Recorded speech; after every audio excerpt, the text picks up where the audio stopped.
There she is. Ryan Stone, another It is just, Oh my god. If you're a young man, you need to figure out what you're trying to do with your life, you need to subscribe to this goddamn channel. What the fuck? Megan Fox with a dick, or Hulk Hogan with a pussy. Mel time. It's Mel time. Why are you doing this to me? Why are you doing this to me? You see that Waffle House there? There's murderers in there. You have to conclude that Trump betrayed us. socially retarded fact. Seething. Don't work with retard. He's a halfway decent looking guy, a nice smile, can be a gentleman, snarky as even in person, yet he blocks me and talks shit about. Somebody find out their real names for me.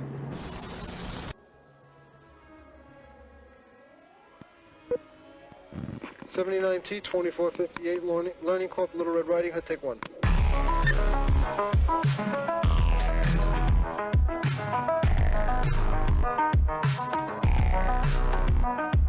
40 years of my life is in the wire that's gone. Does that make sense? where they say there are Indian people pooping on our beach.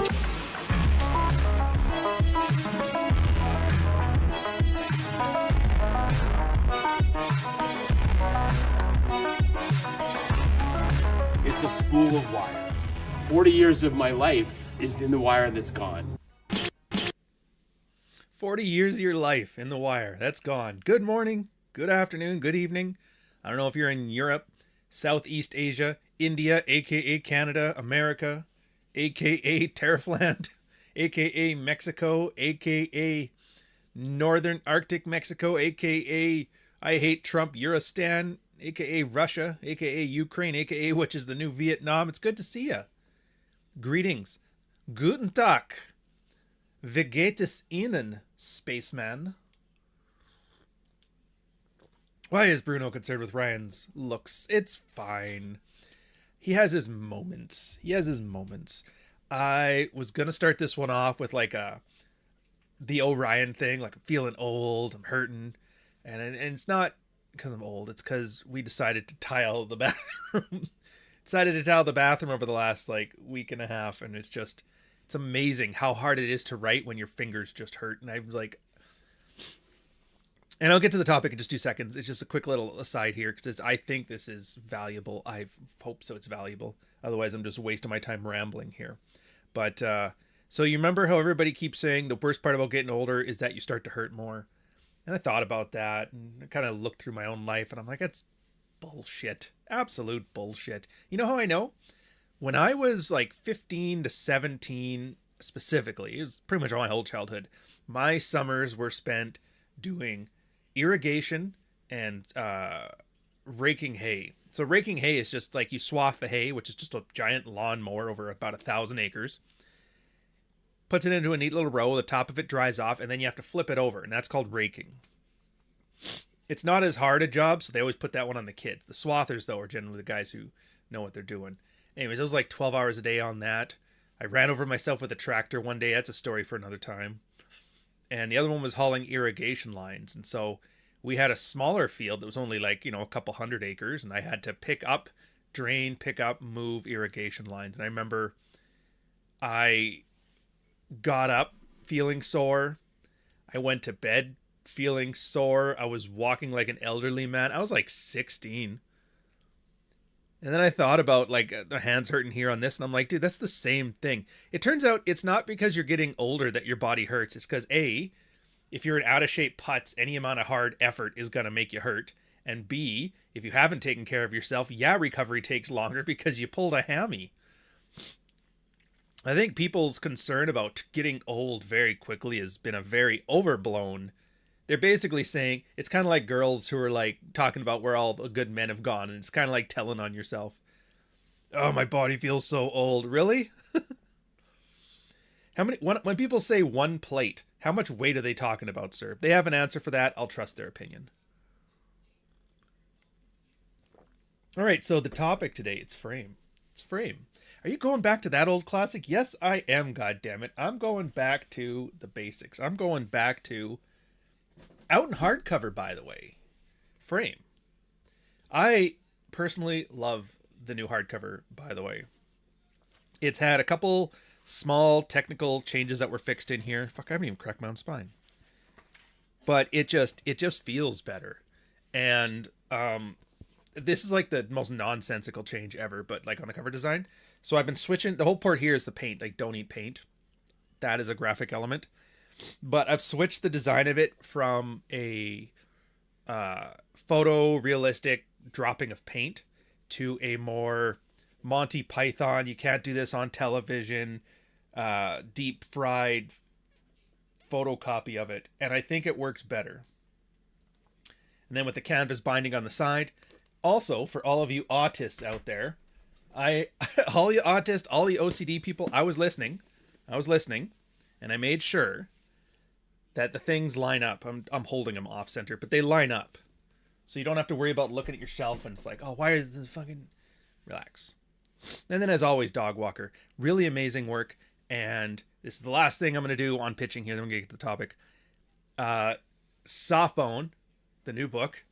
It's about 3/4 of the way done. I have another 10 to 12,000 words I want to put in there. And being how my tiling job is done, I actually have a lot more time and a lot more finger strength to do it. So it should be done. I think you guys are going to like it. I really do. It's more guy coded. It's going to be cyberpunk. And I'm actually surprised. It's such low hanging creative fruit. I am surprised I haven't seen it yet. Like, everybody who talks about men don't read books anymore, I just know they're full of shit. Men do what's good and fun and entertaining. That's it. Maybe the reason men aren't reading books is because men and shit. And I'm not even talking about feminist drivel. There's this one guy who is a Catholic guy who writes books. I've mentioned him on the channel before. Isaac Young. He's got a pretty good one, The Domes of Calrathia. It's actually a good read. You'd like it. But all he does is bitch about how, like, it's hard to tell because he has two arguments. The first one is that men are being shut out or gate-kept out of traditional publishing, which I'm like, fuck, whatever. Then the second one is that guys don't like the kind of fiction I read, and he kind of bounces back and forth. So I'm just kind of done. I'm like, all right, good luck. I can't handle this. Like, if we can argue all day if you want, but at least be like sincere about it. Don't give me that Andrew Wilson nonsense. Anyway, so and it's something I've noticed here as I go to read. There's a lot of aspiring authors on like social media. They're on Twitter, they're on Substack. The one thing they refuse to do is market. When you tell them you have to market, what do? They just take pictures of themselves with the book and say, hey, buy the book. And I'm like, that's not marketing. Marketing is where you have to yell at some random person on Twitter, go viral, have 500 autists threaten to kill your family, and then put a link to your product underneath. It's funny because it's actually the exact same thing that you're supposed to do in the military. When we got through basic training, one of the older gentlemen, Killick, he had mentioned that your goal is to go out and get into trouble, not too much trouble, but enough trouble that your name passes by the captain's desk. The idea for that being, everybody's vying for this advanced promotion. You could actually get advanced promoted to your Killicks a year early. 6 months from your unit's recommendation, 6 months from your captain's. But if they don't know who you are, they have no chance of seeing your work record or your ethic or anything like that. So you don't get promoted. I learned that lesson the hard way. I never got into trouble. I did my job perfectly. I was promoted 6 days late. Back pay, though. Meanwhile, the buddy of mine who fixed his boss's Xbox and put Xbox Media Center on it got it. I took that lesson to heart for books, and it's just killing me. It's killing me to watch it. Anyways, the point that I was making here is nobody actually does... Like, there's a couple cyberpunk books out there, but they aren't writing cyberpunk. They're writing a pastiche. If you guys don't know what pastiche is, like, it's like when you say something is Temu, oh, that's a Temu book, a Temu cyberpunk book. That's what you're saying. You're saying pastiche, but you want to use Zoomer language. So whenever you hear me say pastiche, just think Temu. And it's that. It's like a photocopy of a photocopy of a photocopy. And then I kind of realized that's everything. That's not just books. That's not just this small niche. That's not guys repeating red pill talking points. That's everybody. That's everything, and that's everywhere. Nobody is creative. Nobody is original, and which used to not be bad. You could synthesize things and have them great, but now it's bad in the sense that it's just like getting dark. Conservatives did that. There's this chick, she's like, I'm the hardcore conservative. And then what was her conservative plan that she was trying to get going and went viral for? She wanted to put a library in the inner city. She was trying to do the Gangster's Paradise, the substitute minus the guns. It's like, there, all these murders in the urban areas, let's put the library in there. That'll fix it. I was like, holy, why is everybody shitting on me? I'm a conservative. I was like, oh, it's the same thing. It's a pastiche, just wearing the skin suit. Timu conservatism. Timu books. I wish I had read more literotica, to be honest. Like, I've read one Colleen Hoover book, mostly for research. It wasn't bad, but it wasn't good.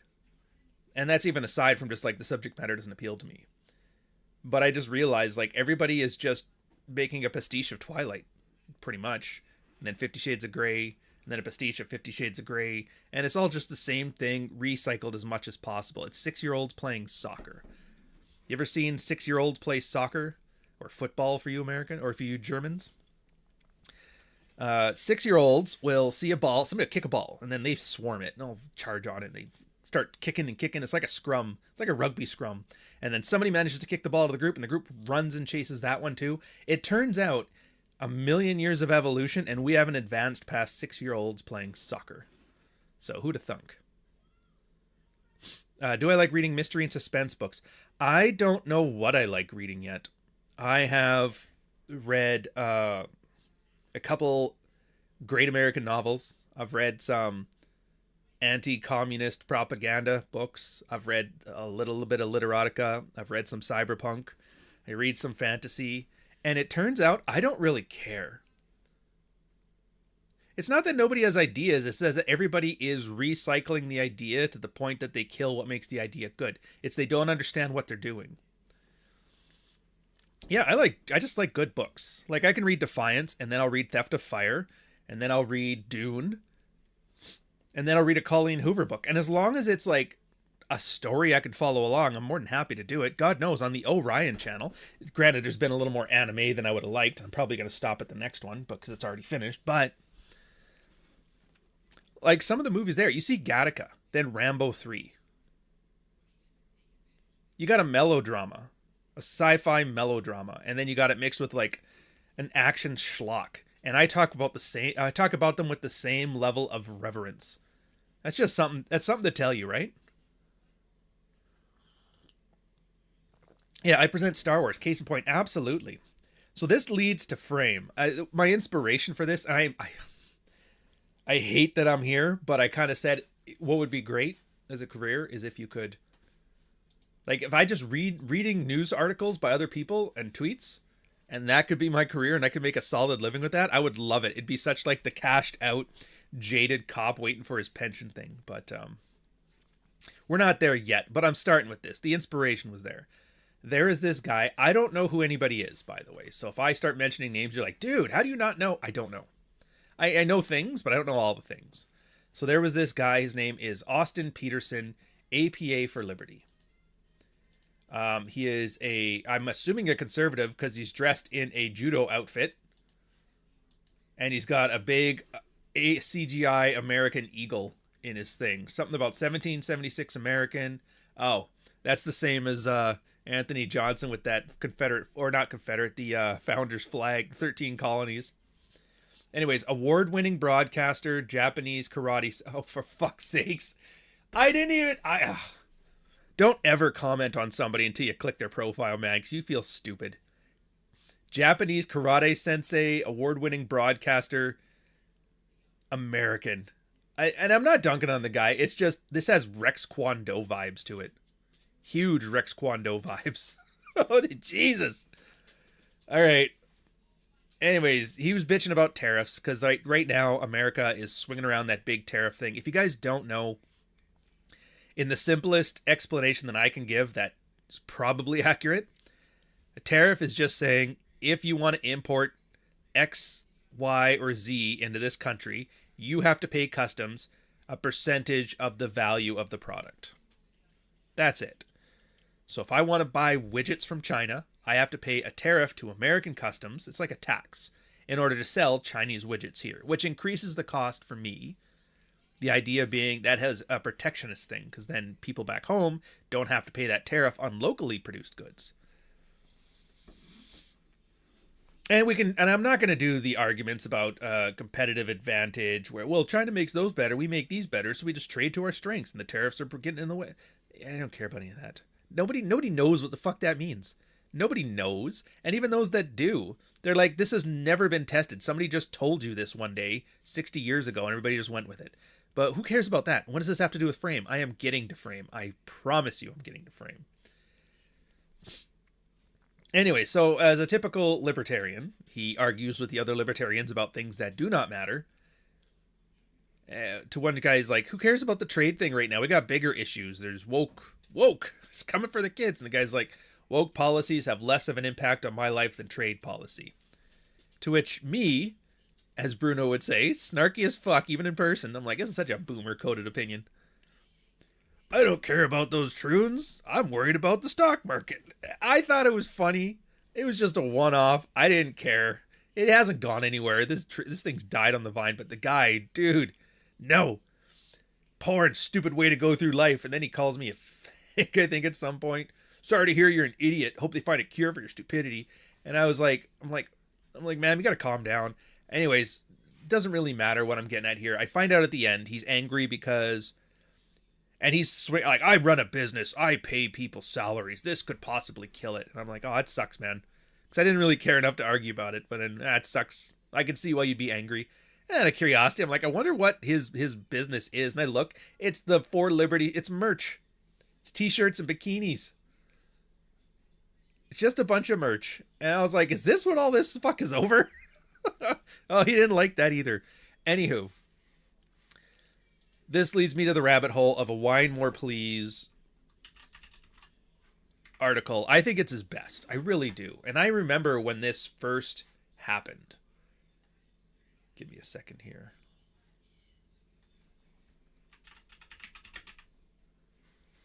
There she is.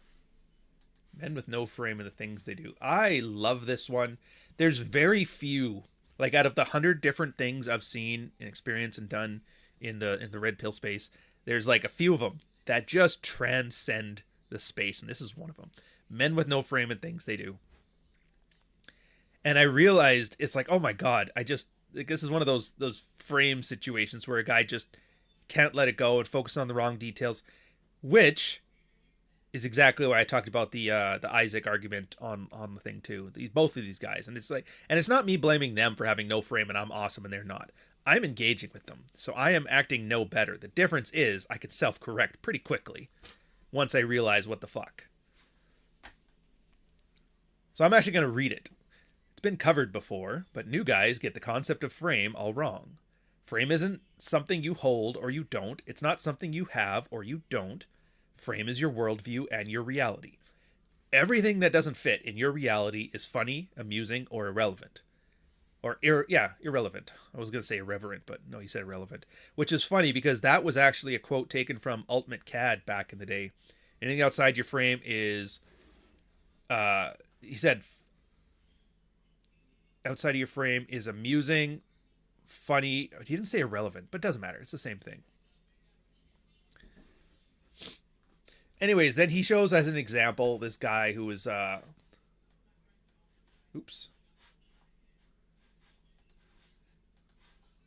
Let's get that quote going too. I want to do this properly.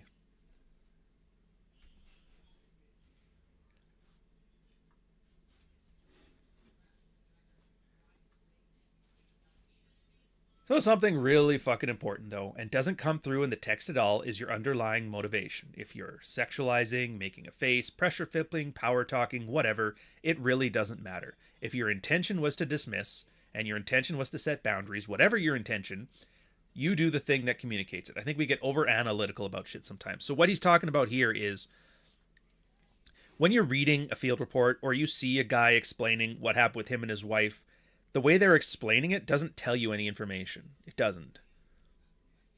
Guy's like, oh, I just told my wife to calm down. She just fucking flipped her lid. Or I tried to hold frame against my wife, and I was like, I said very calmly this and calmly that. And the only reason I know what that actually means is from experience. But so when a guy says, yeah, I just calmly told my wife to chill out, and she fucking lost her shit. You go and you in that situation, you just look at the guy's body language, you look at his underlying motivations. What are his underlying motivations? First off, most of the time when guys are telling their girls to be calm and calm down, is they're trying to manage her emotions. They're trying to manipulate their wife's emotions. Most of the time. I don't like when you're acting like this. It makes me uncomfortable. I want you to stop it. And I'm going to be manipulative until I get it. Is it any surprise that she flips off the fucking handle? You're trying to, I'm pissed off right now. I'm angry, and you're trying to manipulate me, you son of a bitch. And guys look at it, it's like, this is fucking insane. And it kind of is.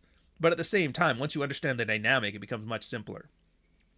So what he's referring to is some guy here, Weimar Please being dismissive about his wife. She wanted some help with her laptop. And he said yes. And then she started bitching him out while he was doing it. He just like, fuck, I'm done. I'm not helping you to get bitched out. Just fucking walked away. She gets mad. Fight starts. He doesn't even listen. He just kind of like, let me go get a drink. They're at some island vacation. He's like, this is not on my chill.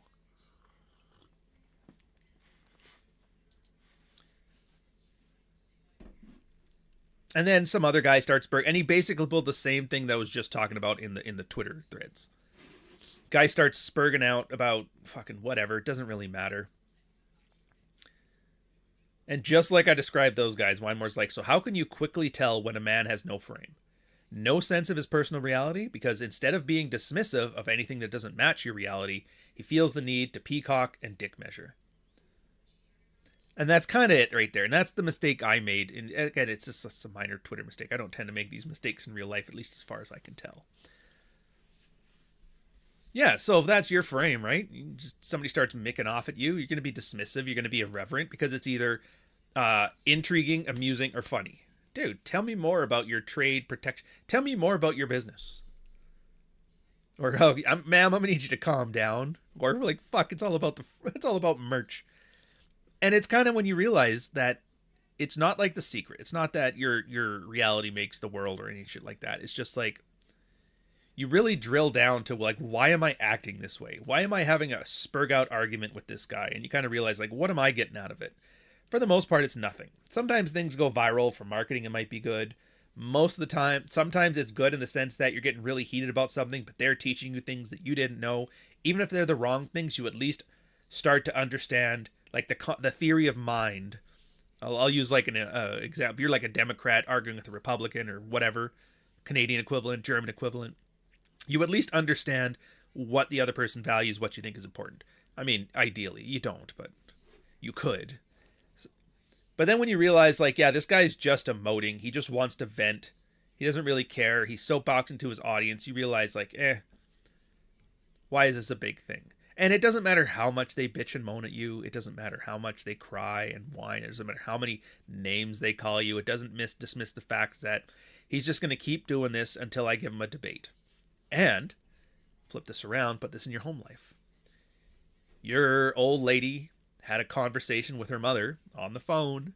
I'm sure every guy in a relationship knows this one. Did you talk to your mother today? Oh, yeah. And you're like checking the clock. Like T-minus 30 minutes to us having an argument about nothing. And sure enough, 27 minutes, 34 seconds later. Hey, who put this spoon in the knife drawer? Fuck, here it comes.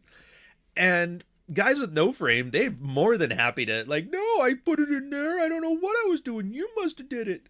How am I supposed to know? You don't make it easy. And then you have this argument, and then you have this argument, and then you're having this big thing. And the girl's just mogging you, man. She doesn't give a fuck. She's talking about a fork in the drawer because she was just mad. She needed to pick a fight, and that was the thing. And you're giving her exactly what you wanted. You know what you've done? Your woman has trained you. It's like, hey, I'm going to come at you correct.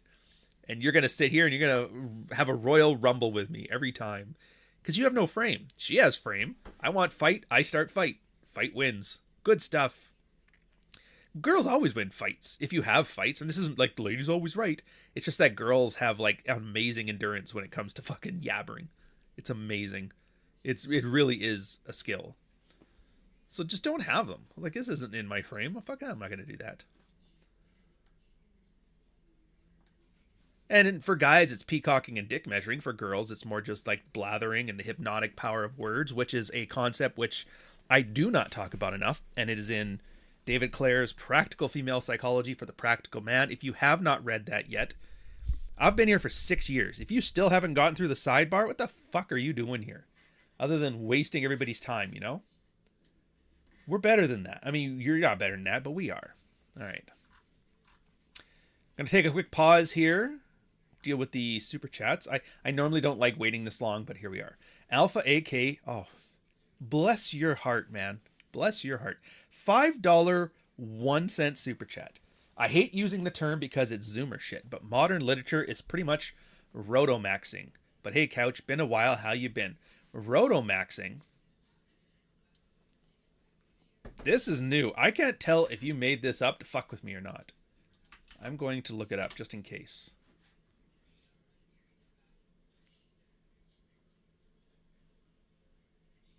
Maximizing efficiency in everything related to the decline of one's own health or well-being. Oh!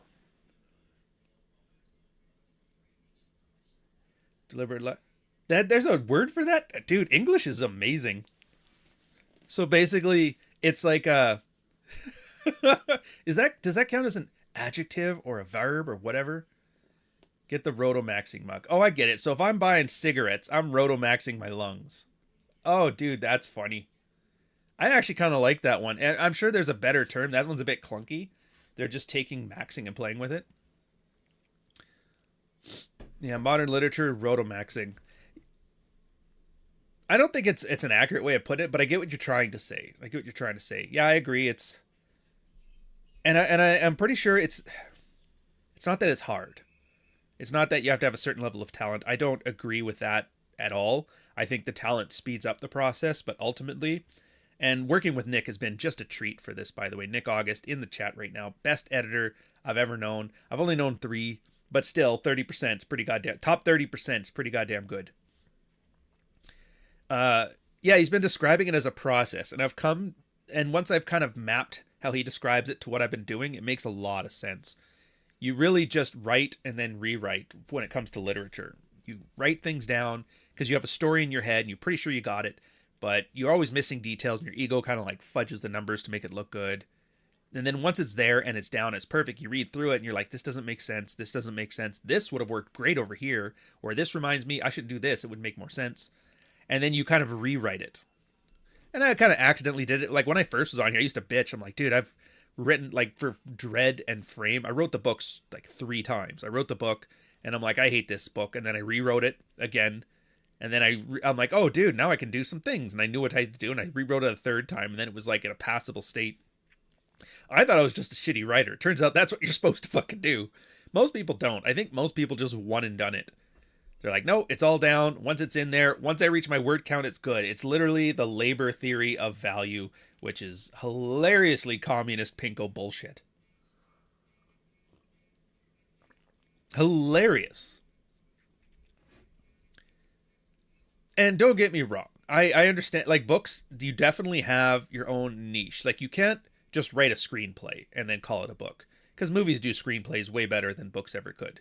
You don't do comic stuff because comics do it better. There's certain things you can do with books that you cannot do in other mediums. And those are where I think its strength lies. I can't quite articulate it either. It's more so like when you're in the book writing the story, you kind of like, you think like, oh, a movie would totally do this and totally do that. But then you're like, I'll just describe what the movie does. And you're like, this is kind of stupid. You kind of really get rid of that. And then you realize, no, I can actually do like much more clever stuff. It's mostly about like altering the reality of the book in order to meet the goals of the characterization and the plot. And that's something I think only books can do. And that's the part that's hard. But if you have enough patience, you can do it. But people aren't patient. And I think if they offered like $100,000 for even mediocre books, probably people would start. But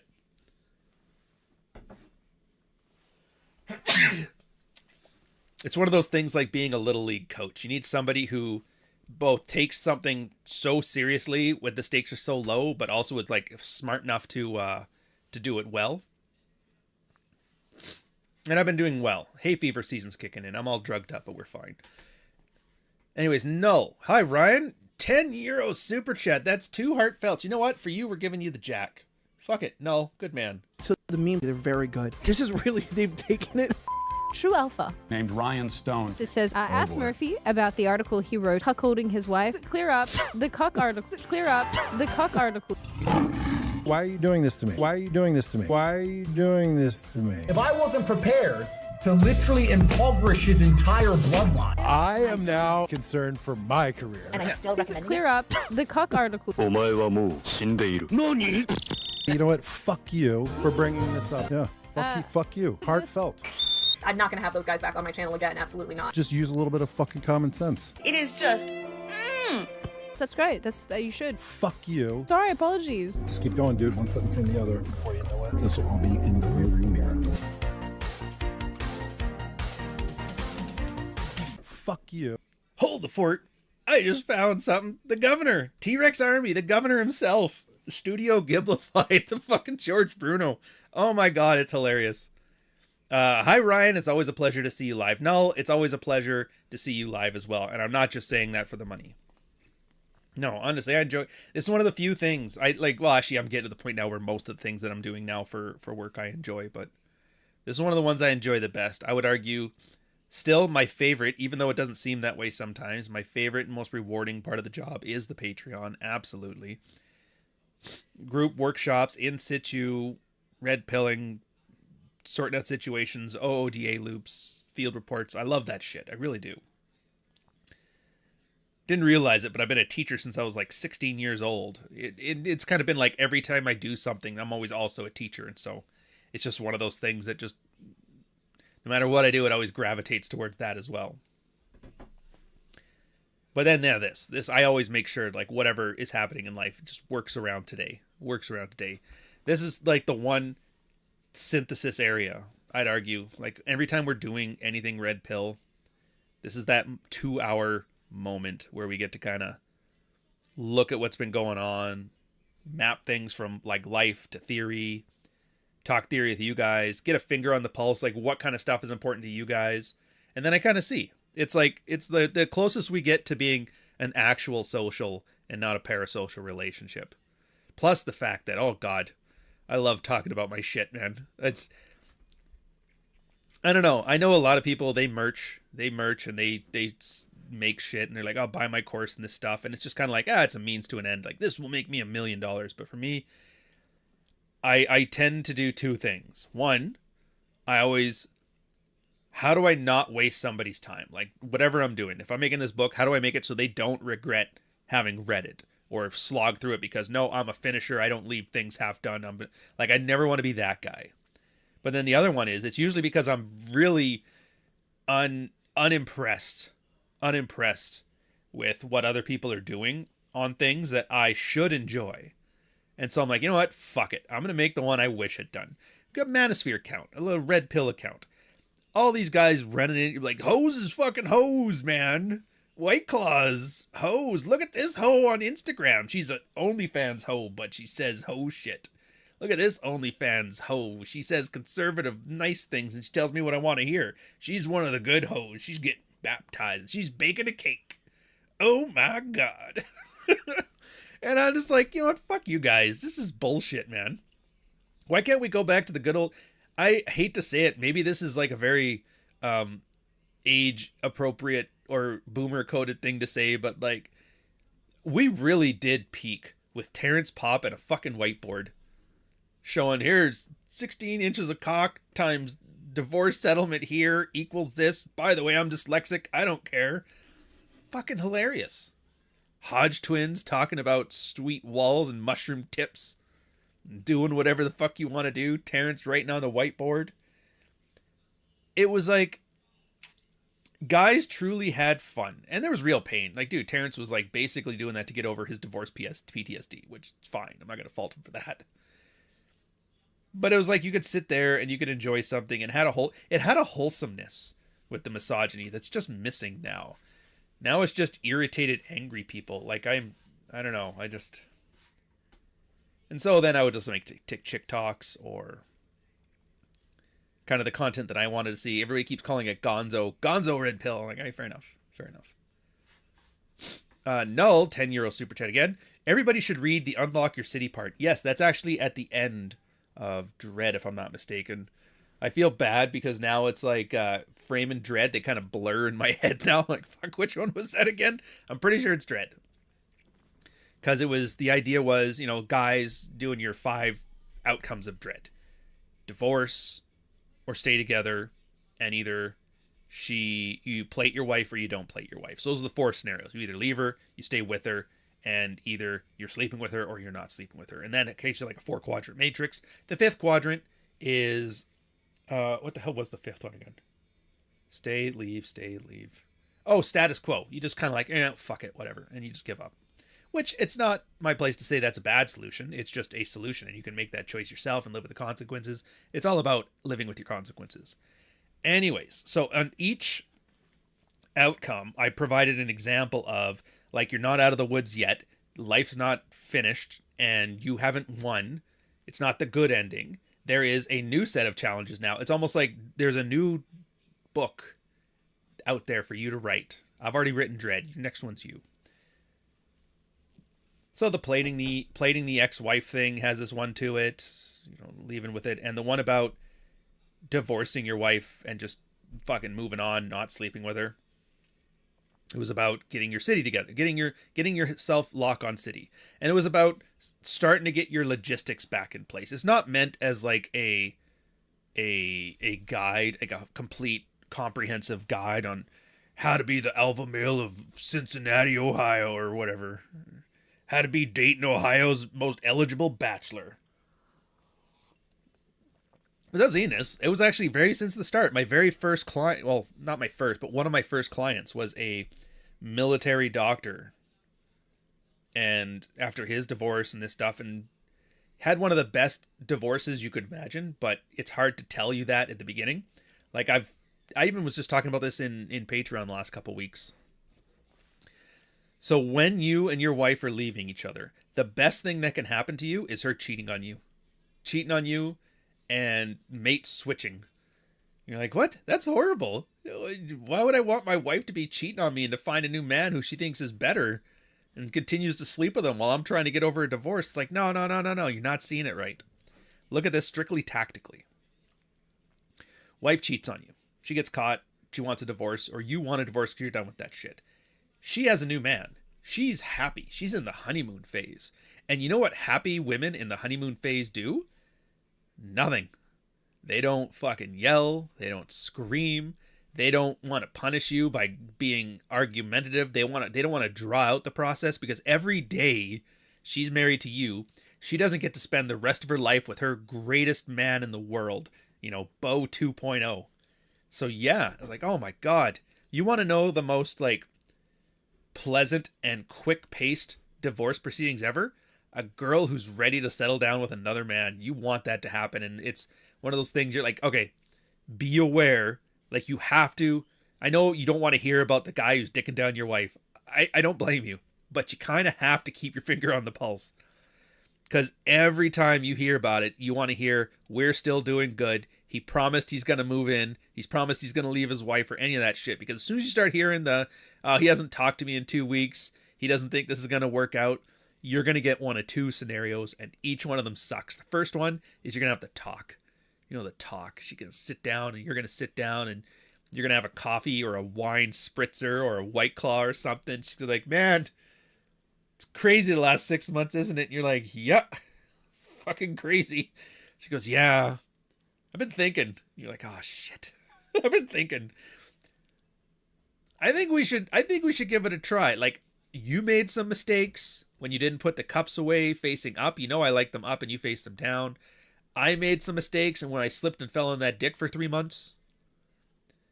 And the kids really love it when we're not fighting. Let's give this another chance.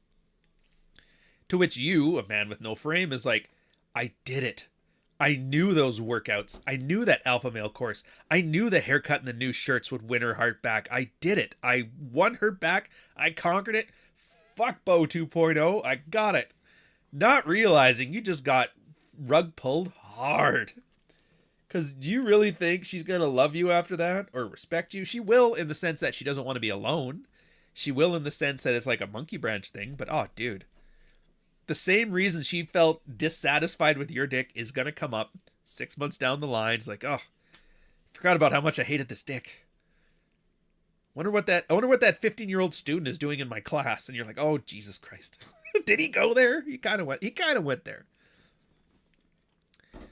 And then the other situation is it's your fault. She's taking it out on you. You know, tell the lawyers, no, cancel all the shit. I want the whole house. I want all the custody. I want to fight him tooth and nail. I'm not going to abide by any of the things we've done so far. Fuck that. The buffering is just you, yes. It's they have to do with that shit. And that's the worst one, actually. The one with the breakup and her doing this, it's like, that's how guys end up plating their ex-wives, by the way. You kind of give, and most guys are very sincere about this, but some cynical guys aren't, or it's kind of like I just don't know if I could trust you again. Let's just take things slow. Why don't you come over and we'll talk about it? You know, and he starts banging his ex-wife because, you know, gets that itch out of his system, and then he's dating a girl, and they're always younger and hotter because guys can do that. Guys can do that. Every day another 20-year-old with daddy issues likes your silverback. And so you got her on the rotation, you got your girls in the rotation, and you're happy enough, I guess. And then at some point, your ex will pull some shit as if you are married, and then guys kind of accidentally develop frame where they're like, yeah, we're not married, I'm not putting up with this shit. I've seen examples. I don't want to talk out of school, but it's just so funny. It's so funny to see where you guys like, yeah, we're out having dinner. And the wife started acting like we were married again, and I just like got up and was like, what the fuck is this? Are you weird? Are you crazy, woman? And it's like an amused mastery, completely naturally obtained, and bottling that up and selling it on a course would be a billionaire's errand, but it's impossible to do. The best I can do is just keep showing you examples to give you the confidence in you doing it yourself. But yeah, who knows? You might end up getting back together with her. And again, it's not shitting on guys who make this decision. It's a decision you make. Sometimes you're like, you know what? The kids having a functional household is more important than my pride, her bullshit, or that young tart that I'm sleeping on the side. And you're allowed to make that decision because it's your decision. It's your consequences. I don't have to repeat the assertive Bill of Rights. You guys have read it. You guys have memorized it. There's 10 of them. You can look it up online if you didn't get the book. Your dick is boring. Your sister's hot. What? What? Yeah. So again, it's frame. Anyways, back to 20 minutes ago when I was actually talking about the article. Yeah, no sense of personal reality. Instead of being dismissive of anything that doesn't match his reality, he feels the need to try and peacock a dick measure. And it's the funniest thing. That's what guys do. And I've been seeing these field reports. I did my latest Substack on this like specific one where the guy's talking about he's finding it very difficult to project positivity, to be act more positively. And I always loved Winemore's thing. It's a quote that even stuck with me. Even though I'm reading it here, I almost remember it word for word. I definitely remember the sentiment. It's like, because you don't project positivity, you stupid bitch. You learn how to embrace positivity and enjoy life for what it is. Otherwise, it's all horse shit and all you're doing is pretending to be a clown. Here's a hint. Clowns aren't actually happy. Yeah, right there. It just puts it so well. I'm trying to be authentic. Trying to be an authentic, positive person. It's like, you stupid bitch. You can't project it. You can't pretend. You can't act it. You either learn to be happy, and God knows, what is this channel but a big meta example for that? Every week, something is fucked. Fucked. Something's fucked. And I'm sitting here like, dude, this is great. And it's not some delusional, you just gotta pick yourself up by your bootstraps or whatever. The stock market just dropped. The numbers on the stock market are 2 trillion less than they were before. Money didn't go anywhere, but the numbers are more realistic. Hey, buy at the dip. But I put all my investment there. Why did you do that? It's just money, you'll make more. It's not so much a delusional thing. It's not so much a coping strategy, but it's really about frame. Like, this thing has happened that's outside of your control. What is your plan to do something about it? What is your best option? My cheating whore wife cheated on me. All right, keep your mouth shut. Plan your divorce. Get rid of it. Get rid of it. Or go get yourself a mistress. The relationship is open now. Go do your thing. Or suck it up and wait till the kid turns 18 and then go get some cigarettes and never come back. But here's the thing. In that situation, that is the best thing you could do. So why wouldn't you at least feel happy, bittersweet even, or content, ecstatic? I didn't like her fucking pancakes anyway. You know, whatever. All this stuff you can do. So yeah, you learn to embrace this. This will make me happier than I am right now. Dude, are you okay? It's like, yeah. I mean, yes and no. Like, no in the sense that this sucks, but yes in the sense that I will be fine. So yeah, I'm okay. I'm okay. One of you chuckleheads, said, to make a comparison between me and Clary, he said that Ryan is the optimistic Clary and Clary is the pessimistic Ryan, which is so funny because if you listen to us, I am way more jaded and cynical than Clary. Even he's like in awe sometimes. Like, dude, are you serious? Like, am I wrong? He goes, no, but Jesus. But then to hear him, he's basically like, fuck off, I'm going to my ranch, I hate you guys. And me, I'm like, this is great. You know what's great about OnlyFans chicks? They put out, you might even get a cameo spot. You can get paid royalties, I think. If your dick's in an OnlyFans chicks video and she makes like $100,000 off of that, I'm pretty sure you can be entitled to like 20%, depending on how much of your genitalia is in the thing. If not, small claims court. Nothing would be better. You know those court cases where they have like the big the big photograph, like this is where he stabbed him. Imagine you being in a court case for 6-figure settlement and a giant blown up photo of your dick in the back, and the whole jury and the judge and the prosecutor and you all have to sit there very seriously, like, as you can see quite clearly here, this 15-degree leftward turn, the circumcision here, as well as the Prince Albert. Oh, the what? What? I think that's one of those things, like, in everybody's life, you're going to get one thing that is truly your story, you know? For me, I'd say the espionage stuff, the bullshit espionage charge is it, but everybody kind of gets their own. You know, Pat Stedman got his January 6th arrest where he got turned in for being a dick. If your dick were sued, it'd be in small claims court. Hey, oh, tip your waitress. I'm here all week. But imagine being able to have some amount of control over that one unique story that you get to tell for the rest of your life. Wait a minute. And like, you'll be out there, you'll do like some brand deal and you're on a podcast with like somebody. And like, wait a minute, isn't this that guy that had to go to small claims court for like dick IP? It's like, yeah, that's awesome. That's awesome. So anyways, to continue on, he's like, anyway, everybody at the Married Red Pill, at the Ask Married Red Pill, the Blue Pill subreddit, the Purple Pill subreddit, the Punching Morpheus subreddit, the blogs, the sites, Twitter, everybody everywhere laughs at you guys. And they know you autistic fucks are going to fail and you're going to fuck it up. It's on you not to be an autistic fuck and to not fuck it up, which you're going to do anyway. So what's the point of this warning about positivity in the first place?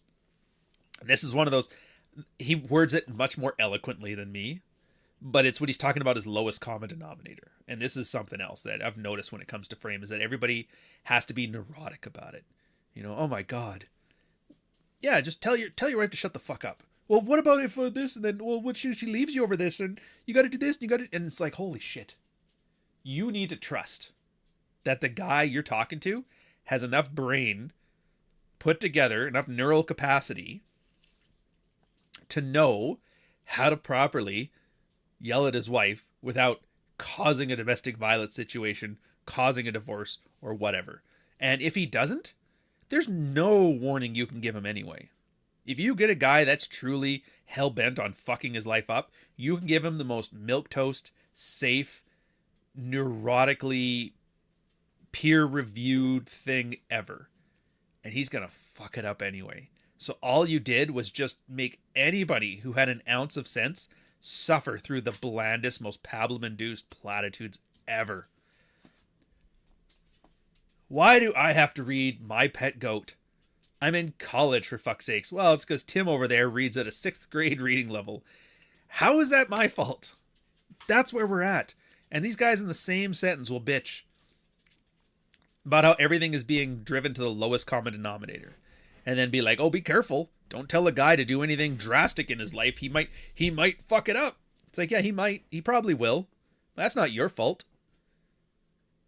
And this is why the best advice is always, this is what I did and how it worked out for me. It's not, you need to do this. You don't need to tell guys shit. And if you do tell guys to do shit, they need to have the sense to know he has no vested interest in this. None. You should do this. Really? What are you going to do if it doesn't work? I tell you didn't do hard enough. Fair enough. I'll take it into consideration. That's everything. You don't project positivity. You just be positive about things that are happening. Well, I can't be. Well, then do the things you need to do to be the least negative you can about them, you know? Null, another 10 euro super chat, thank God. Right or wrong, it doesn't matter. Never lie to yourself. Absolutely. Dude, they're not... And again, I have to preface this one. I just said, oh, he'll figure it out. Yeah, but, you know, I got to fill time, so. It's not never lie to yourself. It's never lie to yourself when it doesn't benefit you. Because we lie to ourselves all the time about bad stuff. That's, oh yeah, she's not cheating. It's definitely not. Stupid stuff like that. And yeah, absolutely. You got to be honest about that. Oh, it's just a temporary thing. The Ravens are going to beat the spread this week and I'll win back everything. It's like, no, you won't. Sometimes it's good to lie to yourself. That's kind of one of those weird things that the Red Pill had, which always makes me laugh. It's the whole, you know what, everybody's lying to themselves to feel better about bullshit anyway. Have you ever tried doing that for your own best interest? I am the prize. What is I am the prize on day 1, hour 1 of your red pill map or journey, but you lying to yourself in a beneficial way? I am the prize. Are you the prize? Probably not. Doesn't matter though. When you act like you're the prize, God knows some people just believe you. So it's like, are you lying to yourself? Absolutely. Does it matter? It's kind of helpful. All right then. But you have to have a self-awareness, like, yeah, I'm lying to myself. This is a placebo, but that's fine. It's a useful placebo. There's so many examples of that. Yeah, it's not cope, but in a healthy way. We're not saying cope at all. You got to think about words as... You got to think about words the way a woman does, you know? As a guy, you think about words that describe concepts and ideas, and you want to put them together in a way that's the most accurate way ever. Because that's how we figure things out. That's how you build rocket ships. You have to have truth and facts, because they build predictability, and predictability helps you build solid plans, and plans are what get you to the moon. Plans and a really good film crew. Women don't see words like that. Words are a means to an end. They are magic incantations used. It's like, remember Dune, the weirding way with the fucking voice shit? I don't know if that's... I can't remember. Oh no, the new movie didn't use that, but the old one did. Anyways. Herbert's actually got... That's the one thing I do like, and that's one of the inspirations I got for Softbone, is that he takes concepts that exist now and he just amplifies them. He had an interview where somebody was talking about the weirding way, how like, oh, they can kill with words and stuff. And he's like, yeah, dude, think about it. Like the witches use magic words and they get stuff. You can do that already. You're like, what? Yeah. Have you ever just started drop an N-bomb on a dude in an urban area and he'll just lose his fucking mind and stab you in the chest? How is that any different than the Bene Gesserit witches? It's totally different. It's only amplified. He's just saying, well, what if you could do that for more reasons than just getting your ass kicked? So it's just amplified. I think that was a great storytelling tool and lesson. I wish more guys kind of picked up on that. It's like, yeah, just take what's there right now, drive it to the point of absurdity, and then use that as a storytelling epic. You ever wonder how satire works so well? Oh, dude. Same thing here. Yeah, women use words to lie to themselves. Well, what if I did that to lie to myself in a beneficial way? What if I said the things that I needed to say to get guys to do what I want to do? Same thing. The moon is made out of cheese. Is it? Well, I better go to the gym then. All right, the moon is made out of cheese. Or Howling Mutant, this guy on Twitter, same thing. He's like, a black woman invented the telescope. You may not believe that. You may have evidence to the contrary. But is it worth losing your job over? A black woman invented the telescope. And I was like, that is probably one of the most profound and wise and acerbic tweets I've ever read. I love that thing. There's not an ounce of fat on that, and it explains exactly what I'm talking about here so well. See what I mean? Words are just magic. They're magic. You gotta learn to use them. Women are great at it. They've learned if they babble long enough, a guy will just check out, tune out, and then just give up on things. Because, like, the babble is too much for him. Babble is too much. All right. You know what I haven't done in forever? We haven't fucking shown an ad. Name a bigger red flag than a white guy with a podcast. I'll wait.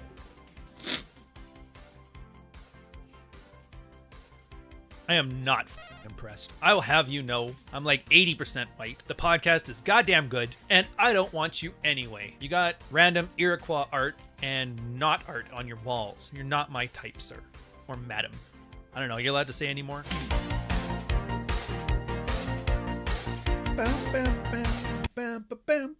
Yeah. So anyways, continue on with this one. When he had that, like, you autistic fuck, you're just going to screw it up anyway. And then the guy's counter to that was like, maybe you're talking about yourself. Maybe you're the autistic. And he's like, yes. You see, like, these guys completely miss the point that I'm making, and they take the bait. This is why, if you'll notice, a lot of the red pill guys like me, One More Please, Rule Zero Dad, Rob, Nick, all of them, is they'll have a two-part statement. The first part is the actual thrust, what they're trying to say. And the second part is bait. It's like a litmus test. Is this guy capable of ignoring tone and focusing on content? Is he able to look past his own ego and see what I'm saying? Or is he just looking for keyword, assaulting my ego, spurg the fuck out? He's like, yes, this guy completely misses the knowledge and takes the bait. He's obviously butthurt. He's blinded to everything else but his posturing and his dick waving.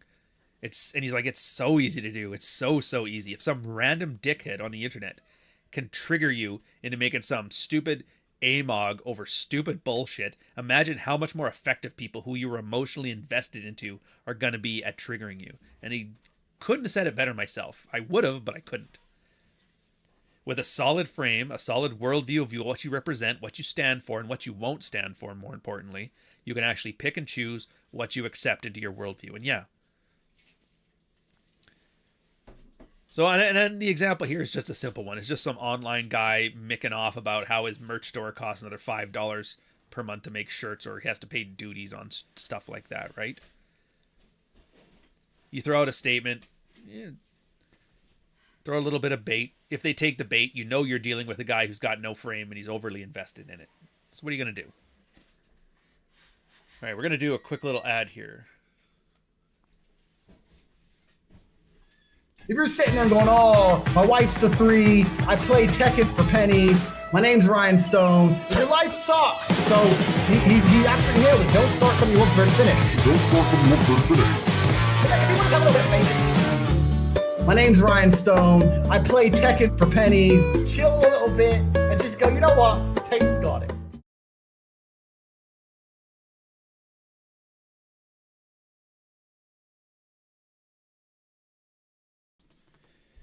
That was supposed to be a much longer ad. Fair enough, fair enough. That's on me, fellas. All right. Where'd I leave off? Oh, yeah. Oh, yeah. Oh, my God. Don't start what you're prepared to finish. Absolutely. And that's kind of one of those things your wife will often do. She bitches about something, and there's content to it, right? Like, you can kind of tell she's frustrated from a conversation of her mother-in-law, or she just had a bad sleep, or she's hungry, and then she throws out this bait. And if you take the bait, it's obviously an example of no frame. One of these days, if I want to go back to, like, non-fiction manosphere stuff, I might do a thing. Or I might just do what I was just talking about with the Frank Herbert stuff, and, like, amplify that. Amplify that and make it into a premise. You could probably do a lot with it. It's sitting in the brain bank, and maybe something will go there. So for example, the only thing that was useful in my first post was, you learn how to embrace positivity and enjoy life for what it is. This is actually a really hard skill set that takes significant effort. It requires actively trying to change your mindset, and instead, this guy focuses on completely unimportant and useless fluff. Great. Instead of picking out the value from a conversation and figuring out how to leverage it, he misses the point completely. Side note, I don't put effort into useless newbies when they are not useless newbies making solid progress every week on like the Own Your Shit threads or whatever. Demonstrate that you've got the spine to not get instantly butthurt, and you might be actually able to make some progress. And this is because weak men are a total waste of time. He's absolutely right on this one. I want to say that's in Prax 3. I always use the metaphor of a drowning man, where they teach you when you lifeguard and then somebody's drowning, you approach them feet first. Because the one thing drowning guys do is they're not thinking about how do I not drown. They're just thinking, I need to get above where I am on the water. And so when you get close, they grab you. And when they grab you, they push you down so that they can go up. They will kill the both of you rather than let you save them. Something to think about. It's also why the best defense, when they say, if you're a drowning guy and you've caught on to somebody and he catches you and he's going to bring you down, you dive. You dive. You know why? Because a drowning man will never let you go unless you're going down. And then he's like, I ain't going there. They'll let you go. That's why you also approach feet first. Because if they grab your foot trying to grab you down, you fucking kick them in the face. No sense having two bodies here. If you really want to fight me too hard on this, and then you're supposed to approach from the behind as well. But take what you want from this metaphor. Yeah, we're going to do some next book updates. I figure I don't want to turn this into the What's Ryan Working On podcast. I'm going to make sure I keep the actionable information and concepts here to a maximum, and then slip enough self-promotion and hype afterwards, which, by the way, we're going to do now. Let's, US Aid canceled her shit. She's broke now. Here's a story of a cocky lady who thought her gold standard was legit. Then finally, when she got an actual challenge, it all went to shit.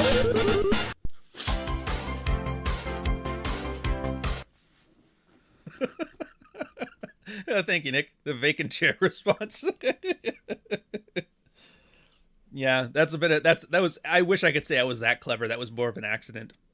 We were gonna put some glass shower doors into the thing. We finished all the tiles. We finished the tub. Finished the grout. Finished the caulk. Finished the silicone. Finished the plumbing.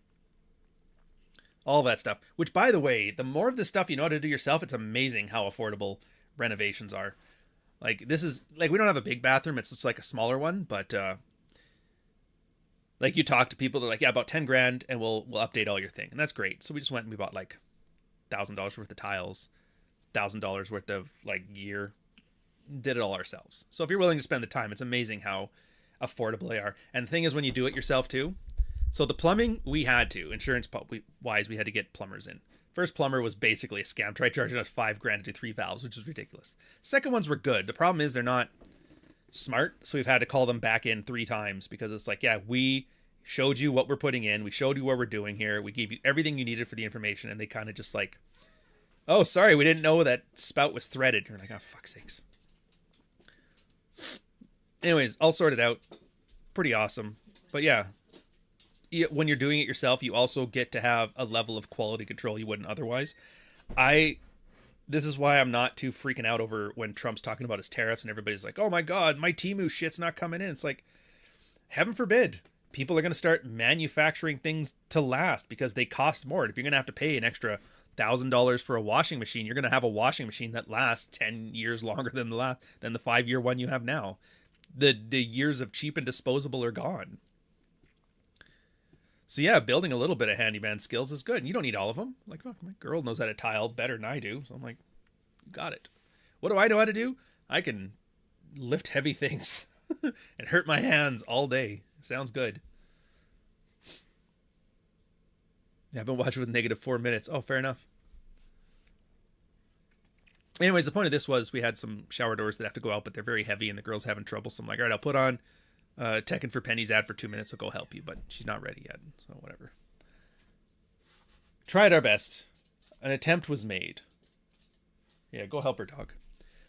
Back to Frame. We're going to do a little bit of Tied Up with Frame, and then we're going to talk about the new book. I'm actually excited. I don't know if I want to pivot this place to like book talk stuff yet or storytelling, but part of me really wants to play around with it, you know?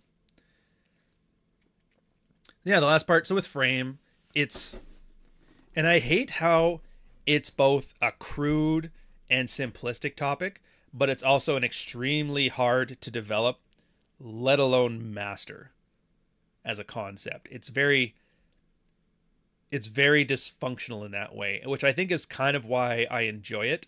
I enjoy things that, not even that subvert expectations, but that you can't predict where they're going to go. So one thing I always liked about grunge music, like, you know, when you're listening to tunes on the radio and you can hear where the music is going and you've never heard the tune before, but you can kind of hum along. When grunge came along, that was the big thing I loved about it, is that, yeah, all of a sudden, like, things went in completely different directions. I had no idea what was going on. I'm like, this is great. 6-year-old me was like, this is the greatest time of my life. Things are all downhill from here. Did not know how right I was. Whatever.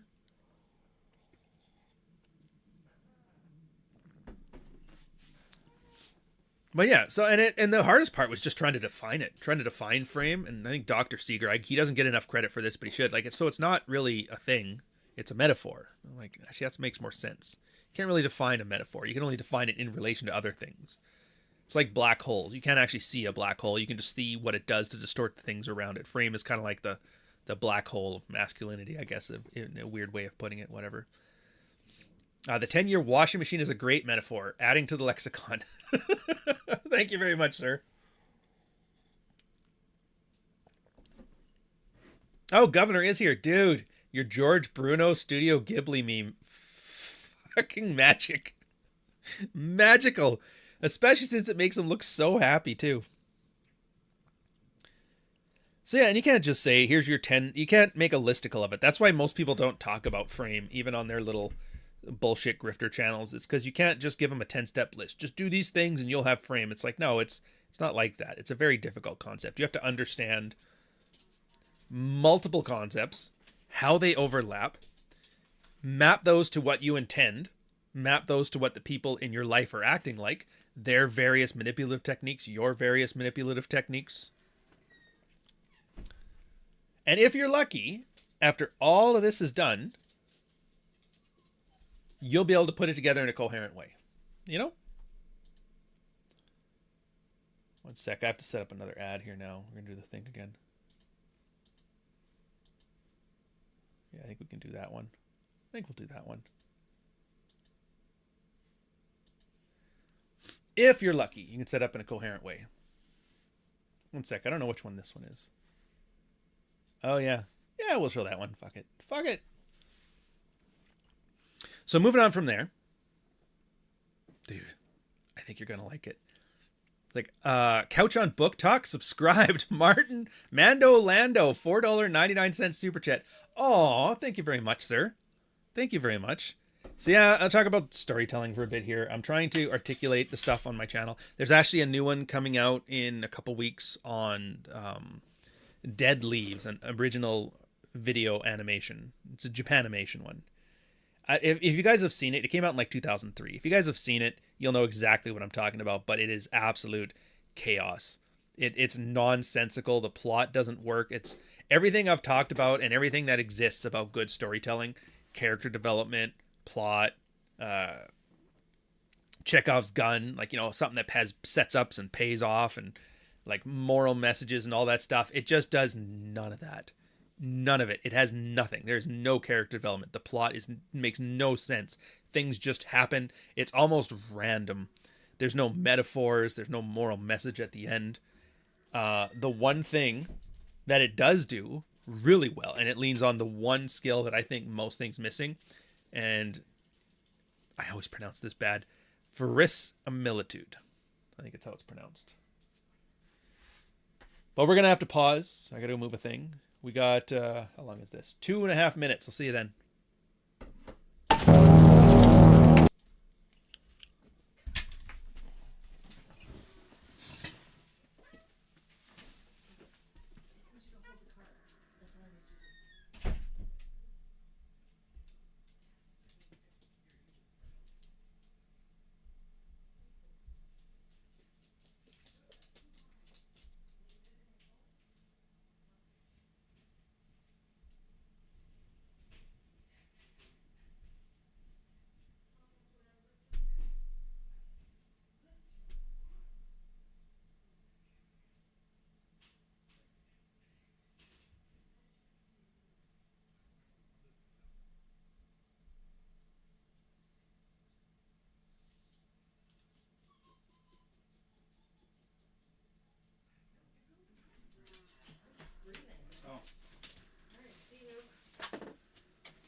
director did besides this, and honestly, I don't care. Oh, and be careful. It's extremely dangerous. One of the girls is Ava Cadell, best-selling author, and she was in Commando with Arnold for gratuitous nudity, which is awesome.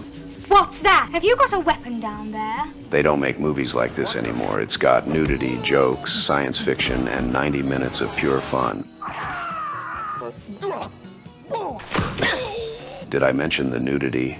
Yeah, back in the day, you could have a sex scene as long as you didn't show the baby-making bits. Please. There, I got a lovely exposure. You could also make it funny. Kids these days don't know how to laugh at a good boob joke. But that changes today. It's the timeless story of Britain. It's the classic humor your dad grew up with. It's growing. It's a hidden gem, and it actually has a good story if you bother to pay attention, though you probably won't. It's Spaced Out, 1979. You have one of the most advanced bodies in the universe. Do you feel better, Ollie? What? It's not fair.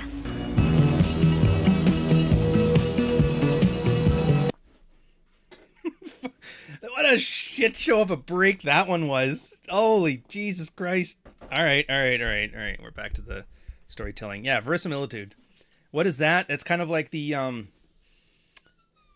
it's the perception of being real. It's a consistency thing with realistic storytelling. It's kind of similar to, you guys know the rules of rhetoric: logos, pathos, Groucho.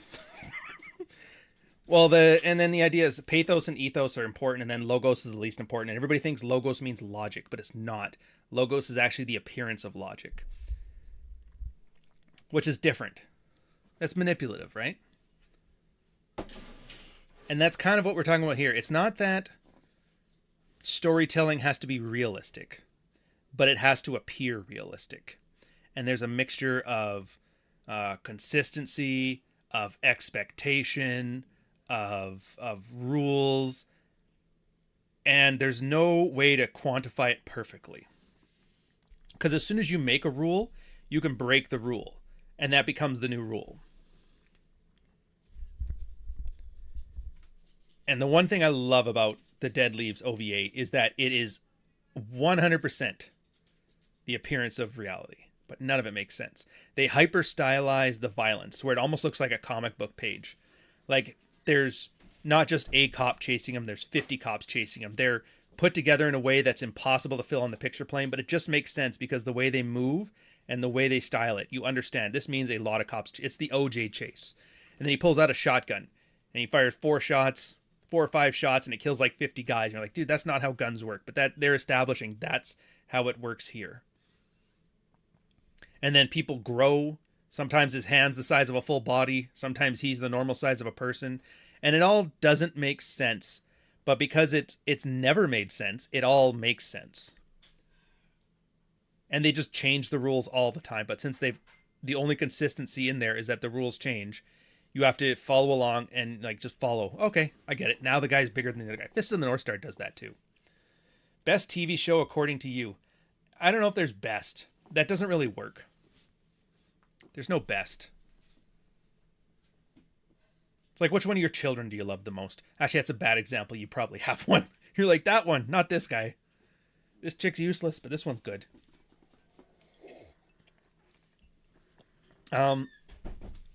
Yeah. So verisimilitude. And then I'm probably going to stop with anime for a while, because there's a lot, like I was realizing about half the videos now are anime, and I'm like, that's not what I'm attempting to do here. And so I got Dirty Harry out, and I'm like, yeah, I'll get this one set up too. It should be pretty funny. Although we'll see. I got, is it this weekend? Macross is coming out. Yeah. So next week I have to go to Nevada. I'm going to go see Clary and Rolo. We don't know what we got planned. We'll see there. I know he's probably going to want to take me hiking or some shit, so we'll see what happens. But might not have an Orion video for the weekend. I will have a trailer, though, so we'll fix that when it comes. The point I'm bringing up now, though, is that with storytelling, I think that's the big thing that people are missing out, is that they don't have the verisimilitude. When you watch things like the new Star Wars, which I don't know why you would, or what's that new one? The new one, The Naked Gun. Just tonally off, and that's it, because like they know the Naked Gun is popular, But The Naked Gun is popular because it's a satirical take on the noir cop dramas. The Police Squad. You know? Dragnet. Basically, Police Squad is Mel Brooks' Dragnet. If you guys don't remember Dragnet, just a fact spam. But yeah, those like old school cop shows, and it took those and it plays things straight when they shouldn't be straight. It's very good. Same as Airplane is like a satire of the thing. So that's what made that one popular. That and Leslie Nielsen's elevating the material with some amazing comedic chops. He was a serious actor for like 50 years. And that's the only thing that they got right about the new Naked Gun is they hired Liam Neeson to be the Frank Drebin on this one. He's been a serious actor, and he's got comedic chops. So that hiring was actually, I could see that working. Like, this could be a Leslie Nielsen. It could be. But then I saw the jokes, and I'm like, they don't get it now. What are they doing? They're throwing hardcore action into it and stuff. And it's like, the action in The Naked Gun was always awkward. It was awkward. Sometimes things worked, sometimes they didn't, but they were never heavily choreographed because they're not trying to wow you with stuff. And then I realized, like, what is the joke here? Like, sometimes the jokes are funny. I remember in Naked Gun, one of my favorite scenes was when...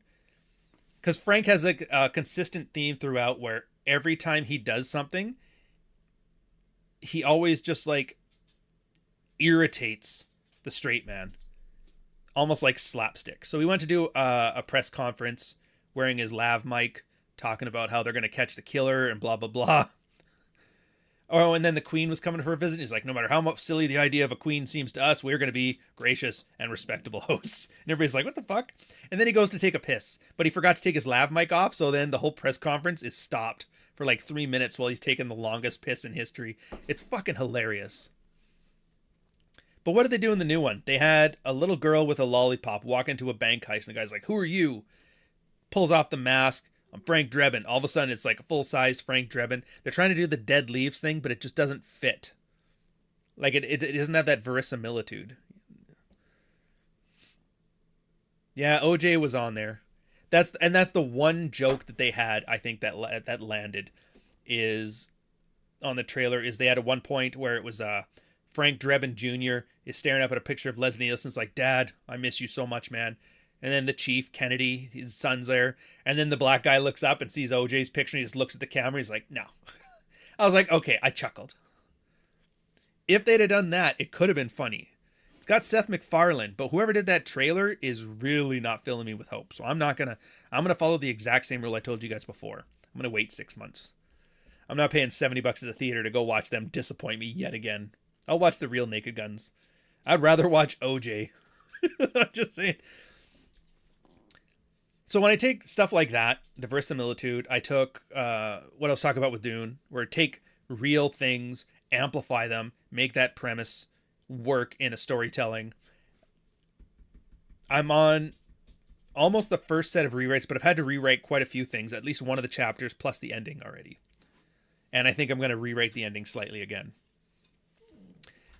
It's just, I don't know how other people didn't do it. And it almost makes you worried. Like at first, I used to be very worried about this. When you are doing something yourself, it seems easy or simple or like, how the fuck has nobody thought of this? And so your first thought is, there's a reason.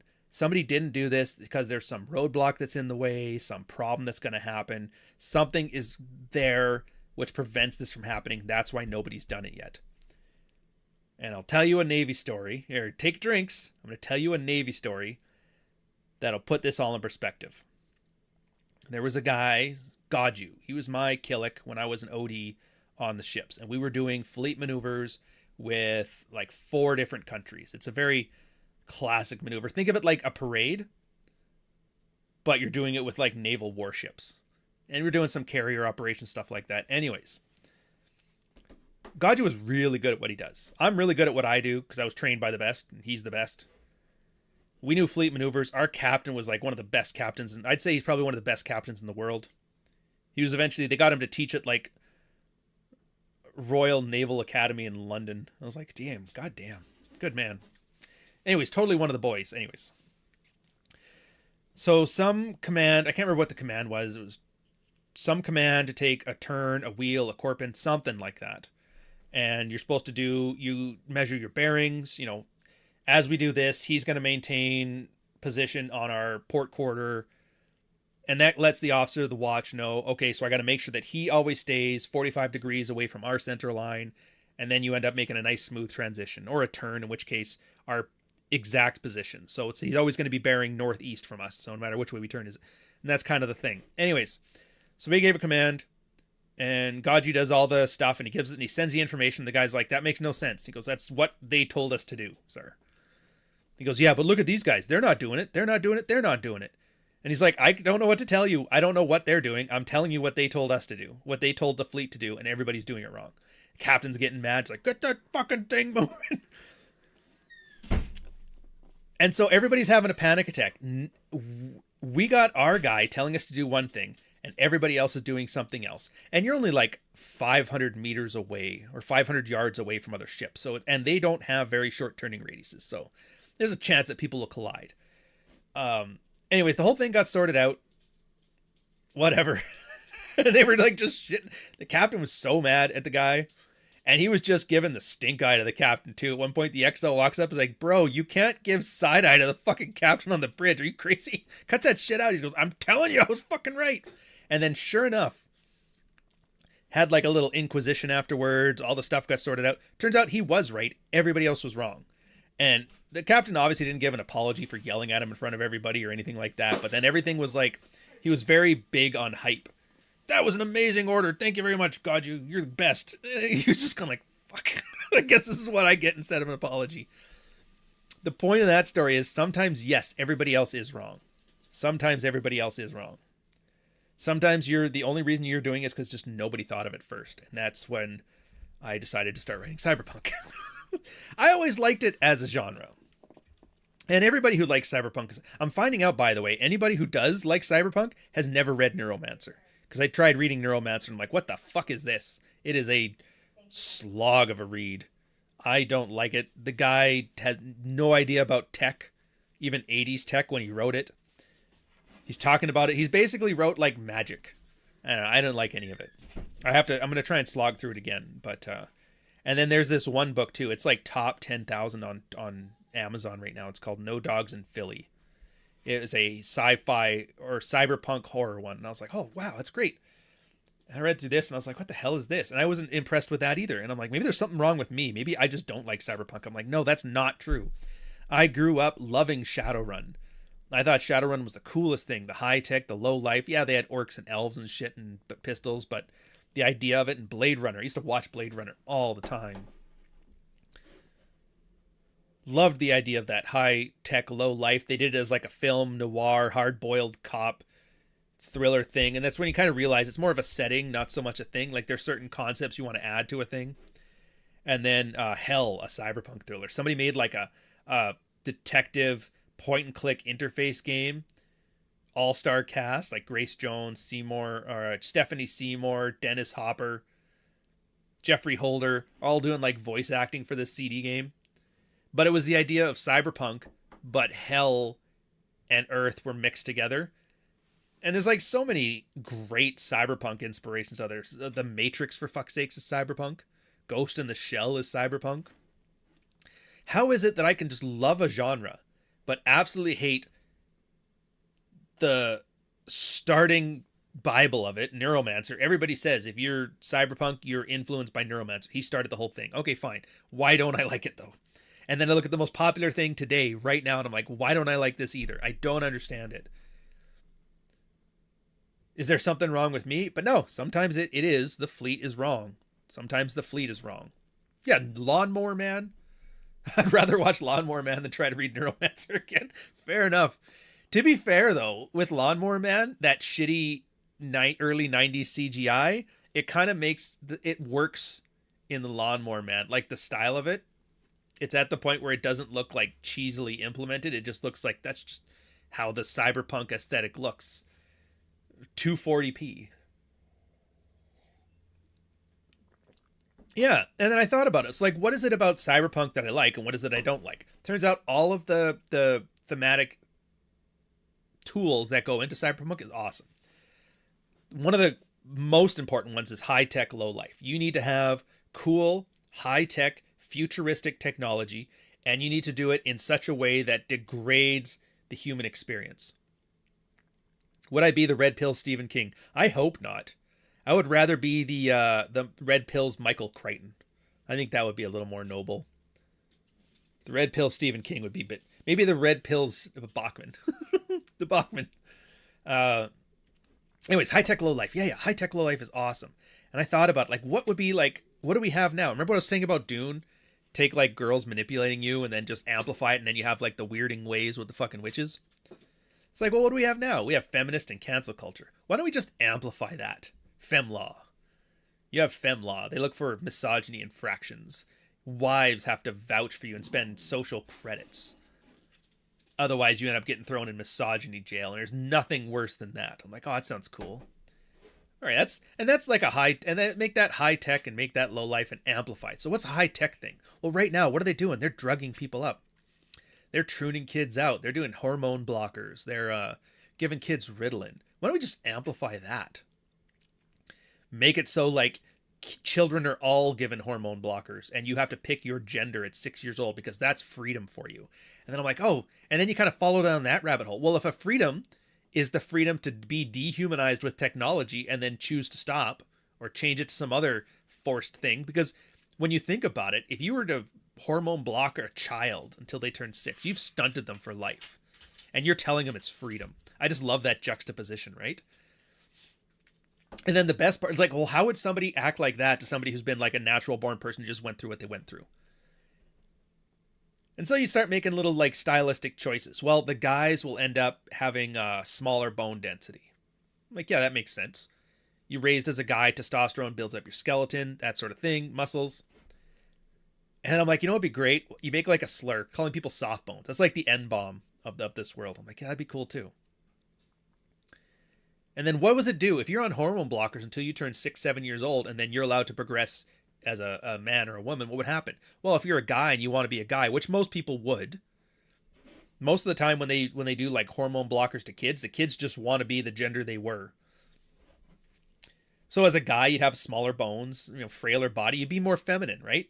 Smooth skin, stuff like that. As a woman, you'd probably have more masculine thing. Women having blockers wouldn't develop their estrogen. They'd start having mannish hands, horrible flat chests. Basically, just think of like, what's your image of like a blue-haired shitty feminist? I'm like, that was what it would do. So then you almost got like Morlocks and Eloy, two types of people. You got those, and then you got the natural born ones. I'm like, so then let's amplify what it would take if a girl wasn't given hormone blockers. They all have giant tits, and they all have freckles.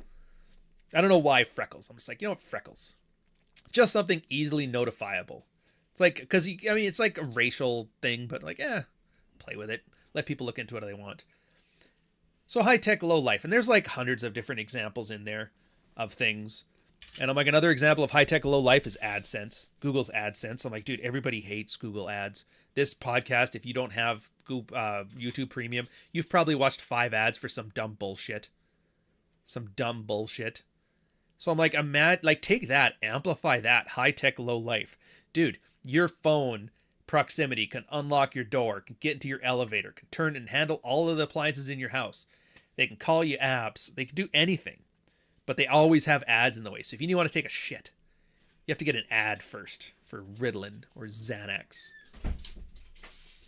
And like Ambien is what you get now at the office. Keeps you compliant, keeps you calm, keeps you level. Everybody's all stressed out and neurotic because you have this oppressive nanny state looking over your shoulder, and everybody has a general anxiety disorder because of it. So yeah.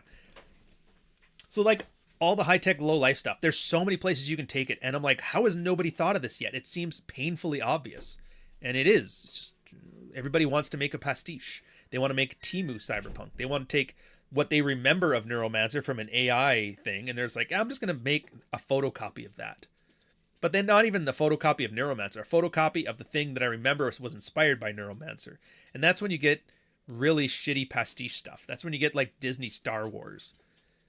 I'm going to make Star Wars based on somebody who made Star Wars based on watching somebody make Star Wars who was inspired by samurai films and westerns and World War II documentaries. You know what I mean? You get very deep fried into it. But I mean, that's just like, that's flavor. That's what makes cyberpunk and not science fiction or something else. That's not a story. And I think this is the main thing people meet. There's the verisimilitude. Like, all of this stuff in there has to have some coherence to it, some appearance of reality. So it needs to, and this is where I point out the verisimilitude. I think, yeah, that makes sense. So if you make, like, this is a consistent thing, a very feminized, hyper-feminized, high-tech society. And women have, like, extreme power. So that, like, what's that Peterson thing about moms? Like helicopter moms. Take a helicopter mom, give them supreme authority, and amplify them. Force amplification with technology. What kind of stuff would this play out? That's the verisimilitude. So now this is the landscape. This is the rules. This is the part that's realistic, and you know it's realistic because, yeah, it's hyper realistic, but it's all based in stuff that you kind of know to be true already. But instead of being 2 out of 10, it's 10 out of 10. And as long as I got that, people can follow along. But then the tricky part is you have to make a good story. Alpha AK, $5 1 cent super chat. Imagine going to take a piss and you get an ad for Blue Chew and you're like, really? Now? Yeah, that's the point. And it happens so much, you just take it as the new normal. Yeah, Zatoichi, best sword. It is pretty good. It is really good. Zatoichi is always... I'm surprised how much time I waste just watching... Like, there's a guy who just worked on doing the Flash. This little Flash thing. It's actually fairly difficult. Fairly difficult to flash that fucker. If you watch you'll know what I'm talking about. He manages to take his sword and just like so quickly. He did that in like the 60s.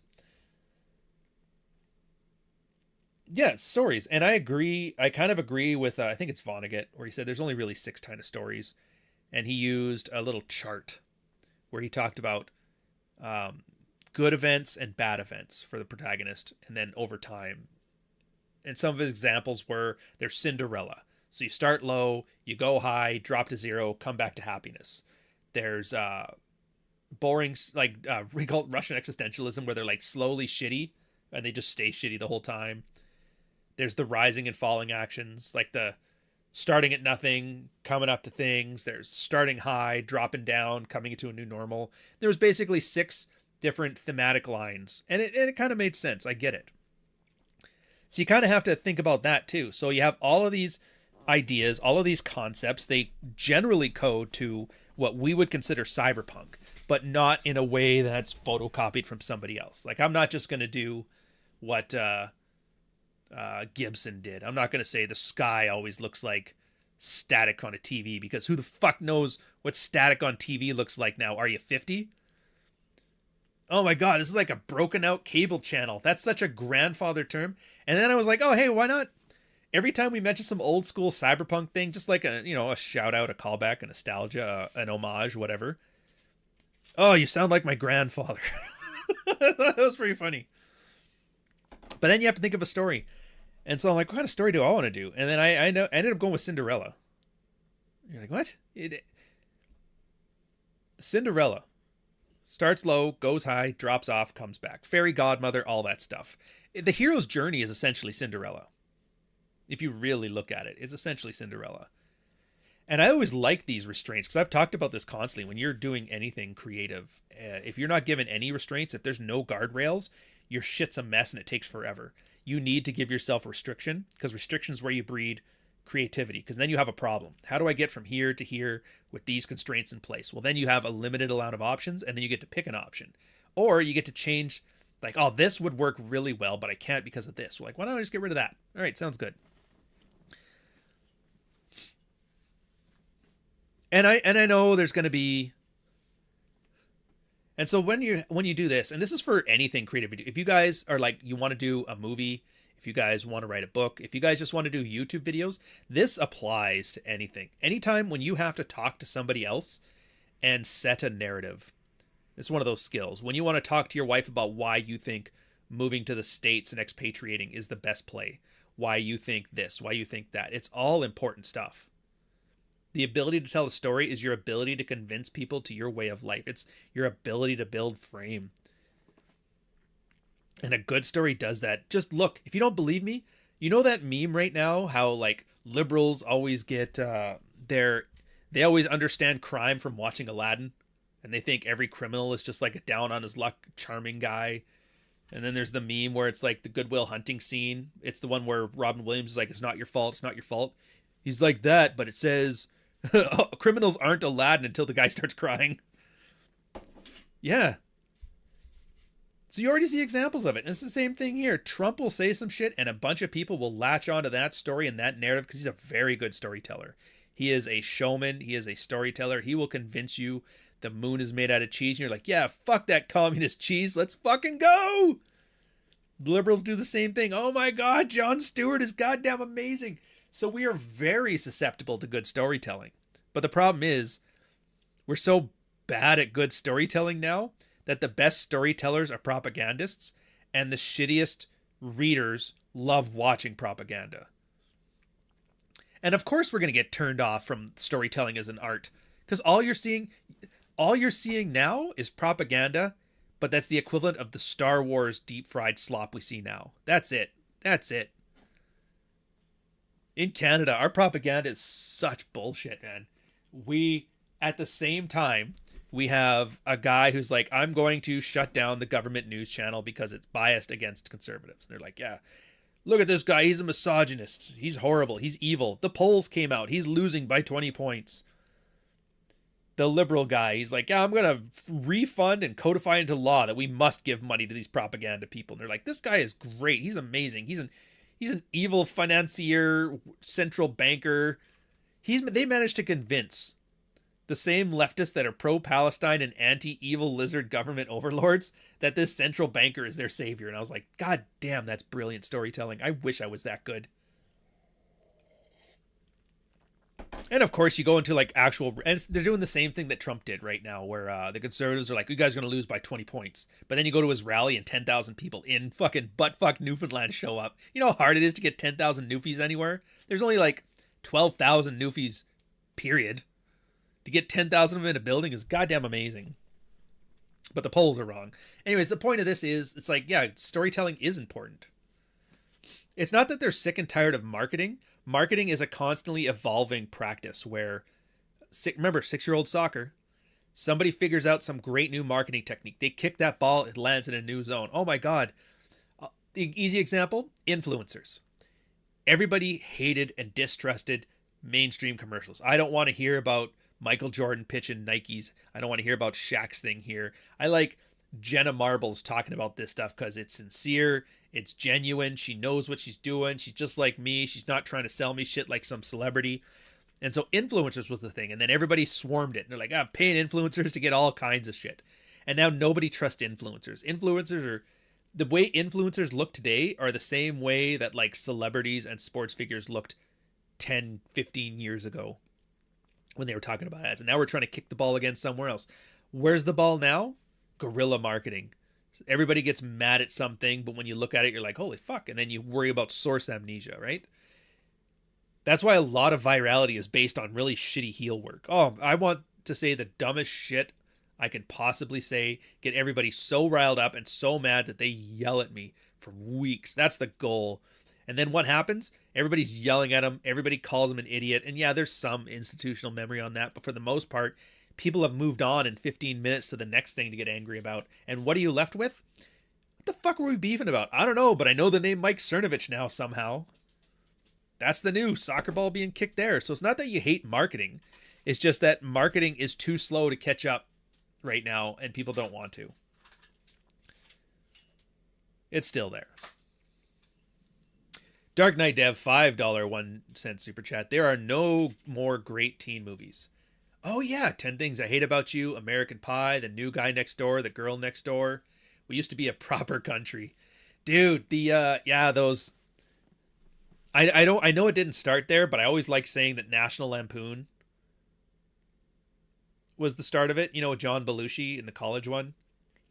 Yeah, there used to be tons of these ones. It's crazy.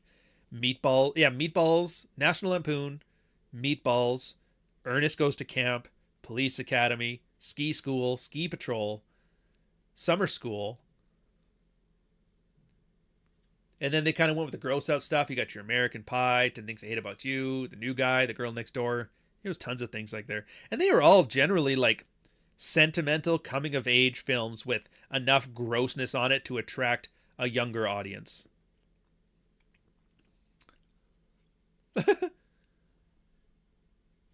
Pierre bought a couple bottles of Screech. You know what this funny thing about... Okay, so Ken Folks is talking about Screech in Newfoundland. There's a little bit of Canadiana here, you got to understand.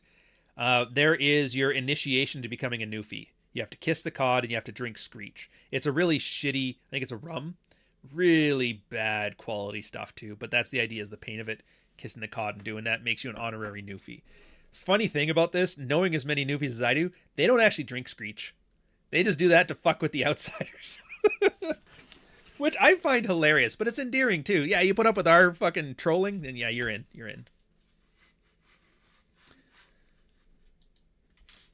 He, her, or his ex-girlfriend. Wait, whose ex-girlfriend?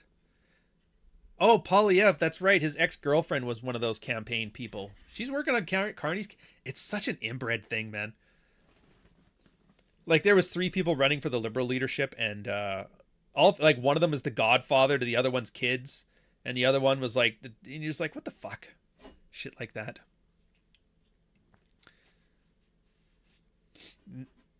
Jenny Byrne. Yeah, I forgot her name, but I remember her. Yeah, all that stuff is fucking weird. But again, these could be, and if I was so inclined to want to do the politics thing, there's some great stories we could pull out of stuff like this too and tell them, but they're not paying me, and politics fucking sucks. So I'm talking about, I'm going to do Cyberpunk. Fuck that.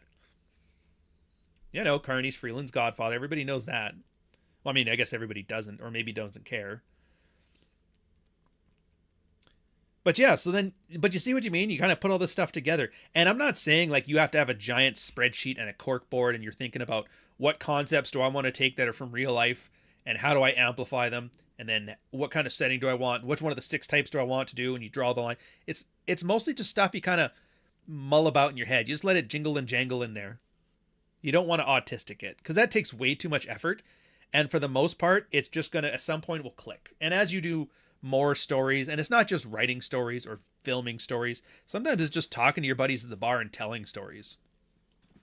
God knows if you have a friend, everybody has the one friend who's like a great storyteller. He could tell you about what you guys did last weekend, and it was like basically nothing, but he tells the story in such a compelling way. You're like, this is great.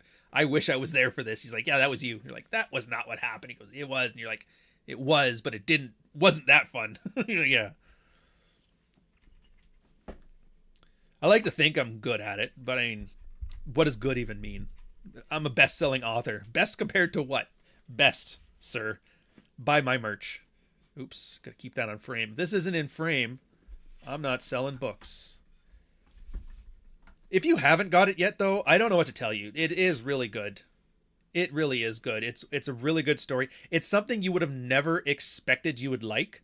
It's something you never would have thought of. But once you're in there, you're like, I get it. I can enjoy it. Mom always said I was artistic. A soft R artist. I hate the way my cellmate stared at me. He made sure, by and large, he bird baths using the toilet water and stares at me and has a terrifying look in his eye to him in general. Interesting premise. I have a feeling there's going to be a sexual innuendo at the end of that one. Yeah, books not in frame and the things they do. So yeah, you take all of this stuff and then you put it together. And I find as the process, and I love the idea of like figuring out how it works, because then you can replicate it. And maybe this will work out for you guys. So I got all these things together. I know Cyberpunk is the genre I want to do. I understand the high tech, the low life, and the evolution of language. That was one Nick kind of got me on that one in a strategy session. It's like, yeah, think about what would happen in 100 years the way slang is right now. Think about Zoom. And so it's the same thing. What kind of Zoomer slang confuses the fuck out of me, but when it's explained to me makes sense? Let's just go with that. Let's amplify that. Sometimes I did things where I'll take old-timey language and have it brought back into the lexicon. Sometimes I'll take things that are like once you you kind of intuitively figure, like I kind of know what he's like. Soft bone. The fuck is soft bone? But then it makes sense once you see that you're in a world where people are on hormone blockers. Guys end up having underdeveloped bone density. But meanwhile, the guys that don't do that you're going to build some things. And of course, it's going to be a racial slur to call somebody a soft bone. That makes perfect sense. But you have to kind of get there from here.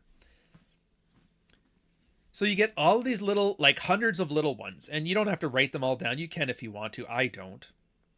Sometimes you make them up as you go too, and that's fine.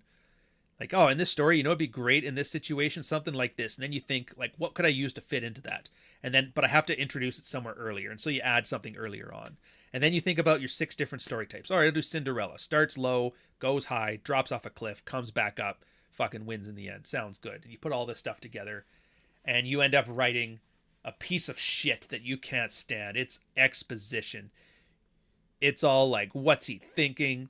A happens, then B happens, then C happens. There's no rhyme or reason. You like it because it's yours, but you just know nobody's going to want to read this. Nobody in their right mind likes reading 50 pages of the birthday party in Lord of the Rings. That is the one, if I had one complaint about the Lord of the Rings, that would be it. Is that right at the beginning, they force you to slog through that shit. That could have been 5 pages, had the exact same impact, but it's Lord of the Rings. It's not to be, like, whatever. I get it. It's a long, meandering journey. I get it. It's well written. I get the storytelling is perfect. You did not need 50 pages for the birthday party. You just don't. You just don't. My phone heard the phrase soft bone and served me for another blow chew. So anyways, you look at your first little bit and it's all like shit and it's exposition and it's what's he thinking, what's he feeling, and you're like, this is stupid. And then you kind of look at it and you're like, okay, so this guy's thinking this and doing this and doing this. How could I possibly explain that with either action or dialogue? And that's my favorite part of the process is I take all that exposition heavy bullshit that I'm like, nobody likes this, it's fucking boring. How could I show instead of telling? And I'm not going to lie, dialogue is such a great one. People just tell you. And if you want to get really clever about it, people say things and you expect the audience to figure it out. Like if somebody's stressed, you don't say he was stressed. You make his sentences short, kind of mumbly, maybe rambling on, add some ticks. Oh, he scratches his neck, pacing, doesn't maintain eye contact. You kind of figure out what that means. And then you find out that your 10,000 word short story is actually like a 60,000 word novel because it takes more words to describe something with dialogue or with action than it does by just telling you it. Show, don't tell. Show is actually the greatest filler in the world. And then you look at that, now you're like, oh, now this is a bloated mess. It's a fucking bloated mess. And then you think, well, do I really need this here? And I find one of my things I notice I do, and I don't like it, but I'm going to have to read it again and find out, is I'll explain the same thing twice. Like say it and then say it again for extra emphasis. A lot of the times I end up just deleting one of the ones and it finds it. Shut the fuck up. Lord of the Rings is perfect except for romance plots. J.R.R. was not red-pilled. Yeah. Hey, Couch, was looking at the cover of my copy of The Dog Walker. As far as the girl on the cover art goes, I'm dying to know. Smash or pass? Oh, obviously smash. If I had to give a complaint, and that's because she's in the background, they take away a lot of detail. In real life, I based the Jasmine character, the bartender, off of an Australian girl I actually knew as a bartender. She never had her hair in a bun. It was always down and fucking long and blonde. She was like 6 feet tall, had giant honkers. She was the most gorgeous girl ever. She sung, like when she talked, it was like she was singing. But they made her in here to look like Zendaya a little bit. And I was like, that kind of sucks, but whatever. I can live with that. Plus the fact that like the fishing, I don't know why, but like the fishing shot, it just makes me laugh. But yeah, absolutely. How could you not like a brunette with green eyes? Really? Is that not your thing? Oh, you're into those Latinas. All right, fair enough. I'm sure they'll find a Latina somewhere with green eyes. Ask me how I know. Anyway, so we're running short on time here. I guess I'll finish this up. So that's where I am with this. And it's actually kind of fun. You see where it goes. So like there's 6 chapters. I might split them up differently, but I've got like 6 acts, I guess. And in the first 2 acts, the main character, his name is Jake. He is what you would think of as a simp, hormone blocker, like all of the worst progressive stereotypes you can think of. That's how would a guy survive in the longhouse, and that's him. And then the second 2 chapters, it is a transition from being useless to being competent and to being more like a classic stereotypical serialized like action guy. But it's never just action tropes for the sake of action tropes. We're not deep frying things. Everything happens for a specific reason.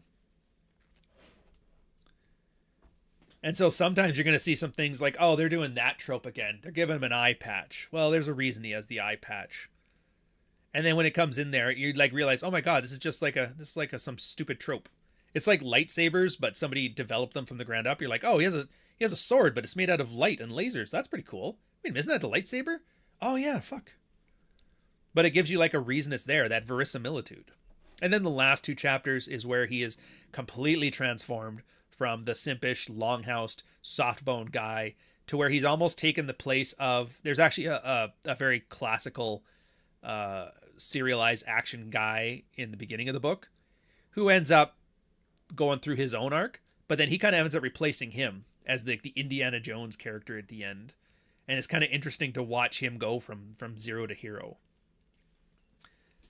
So you see that progression there, and then you see the other guy who was like started off as that serialized action hero, and he kind of transforms. He almost regresses, but into more of just like a family guy. It's almost like the Thanos thing. I just want to retire, go to my farm, have a family.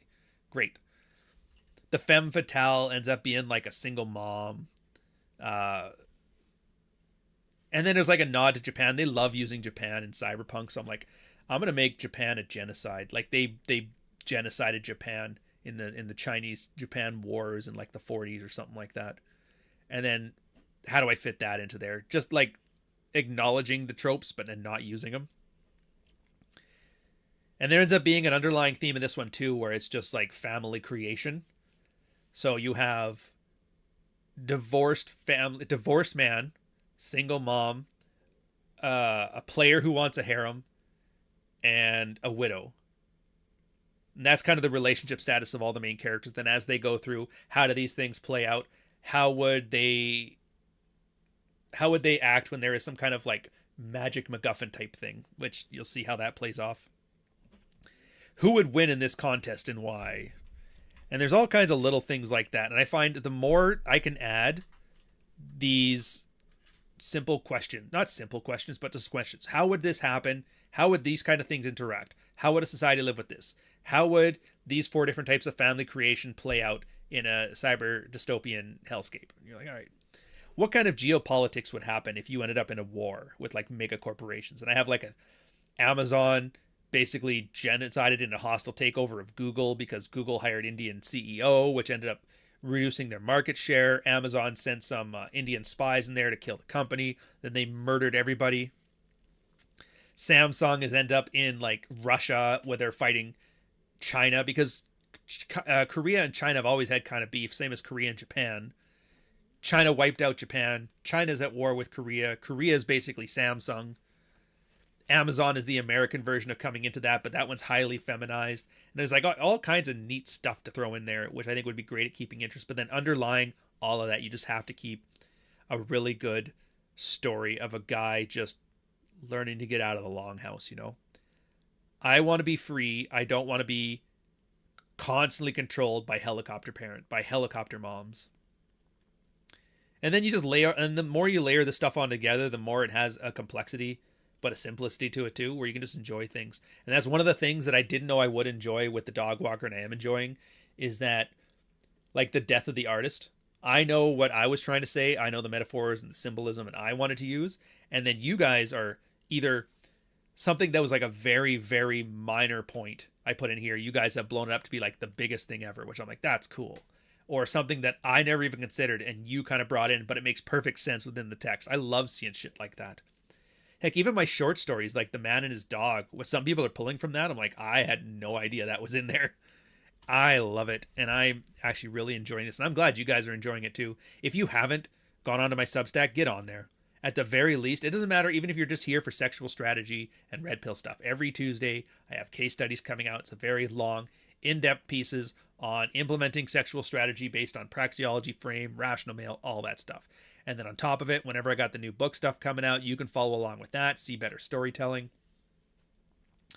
Feudal Japan is criminally underutilized as far as storytelling inspiration goes. Is it though? Is it really? Do you know, like, first off, Zatoichi was like a 40-year series of movies. It's like the James Bond of Japan. All feudal Japan.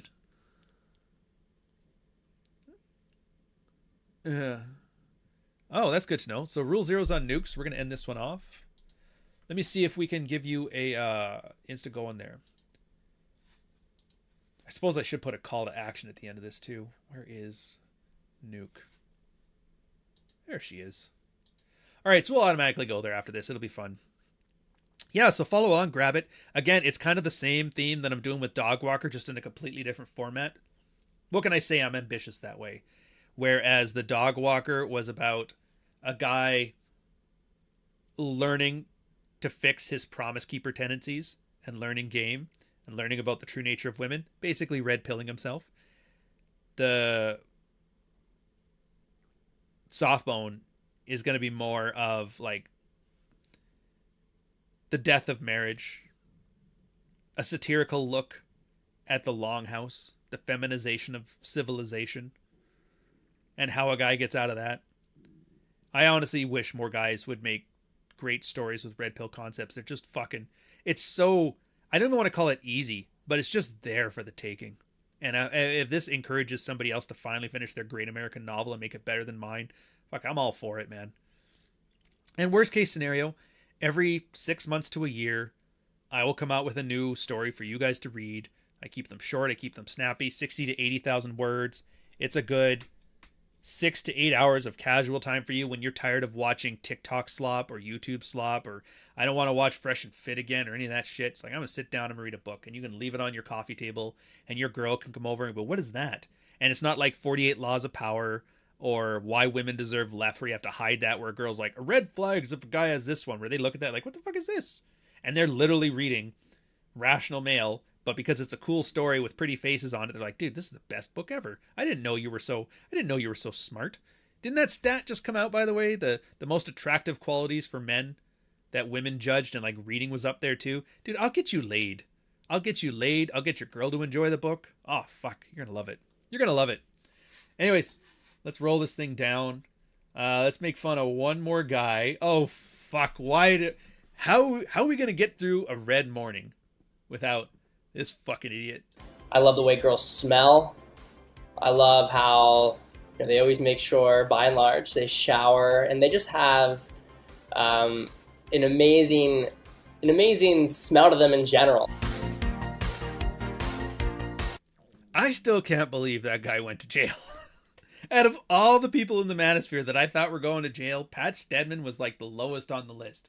I thought he was going to be your generic, talks about wine and the Illuminati and how women are wonderful and special, and he was going to be that guy for like the next 20 years. But then, bam, January 6th starts live streaming going into the Capitol. One of his high school friends is like, I fucking hate that guy, and turned him into the cops, and he had to do 2 years in federal pound me in the ass penitentiary until Joe fucking Biden, I think it was Joe Biden, released him from jail, which is so funny. He's like, I can't let Trump get credit for this.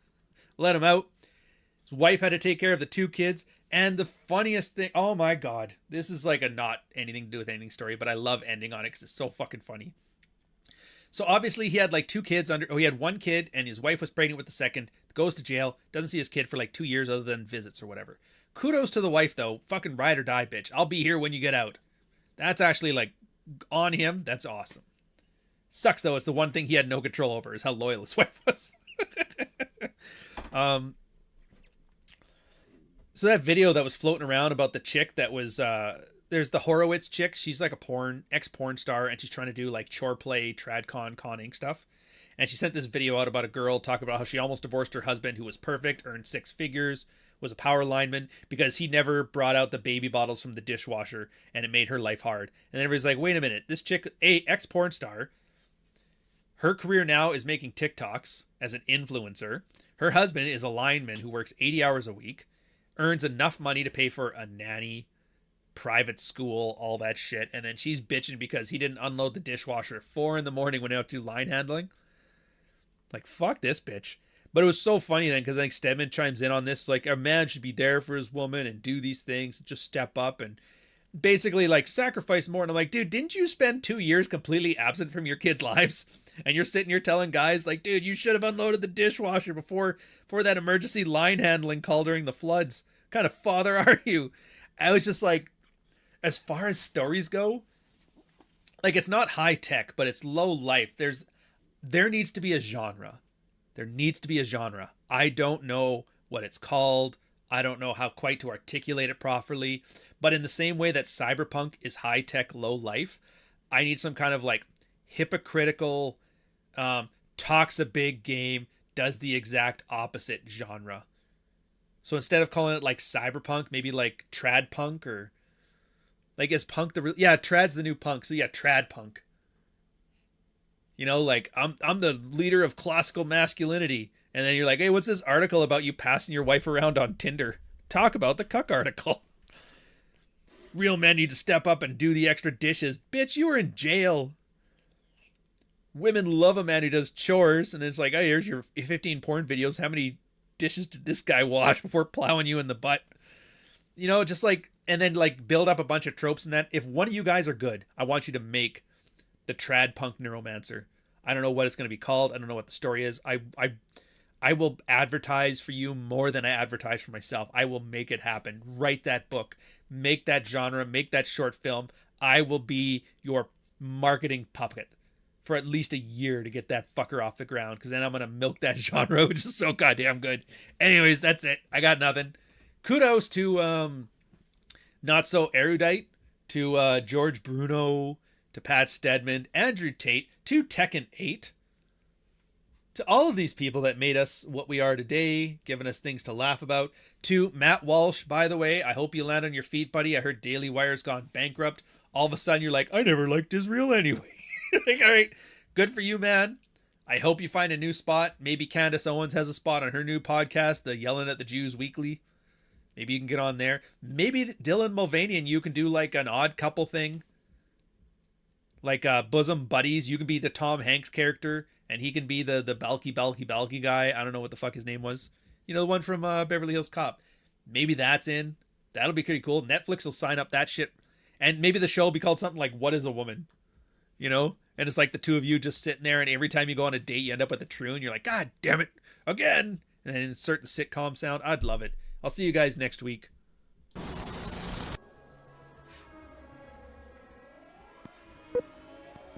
79T 2458 Learning Corp Little Red Riding Hood, take 1.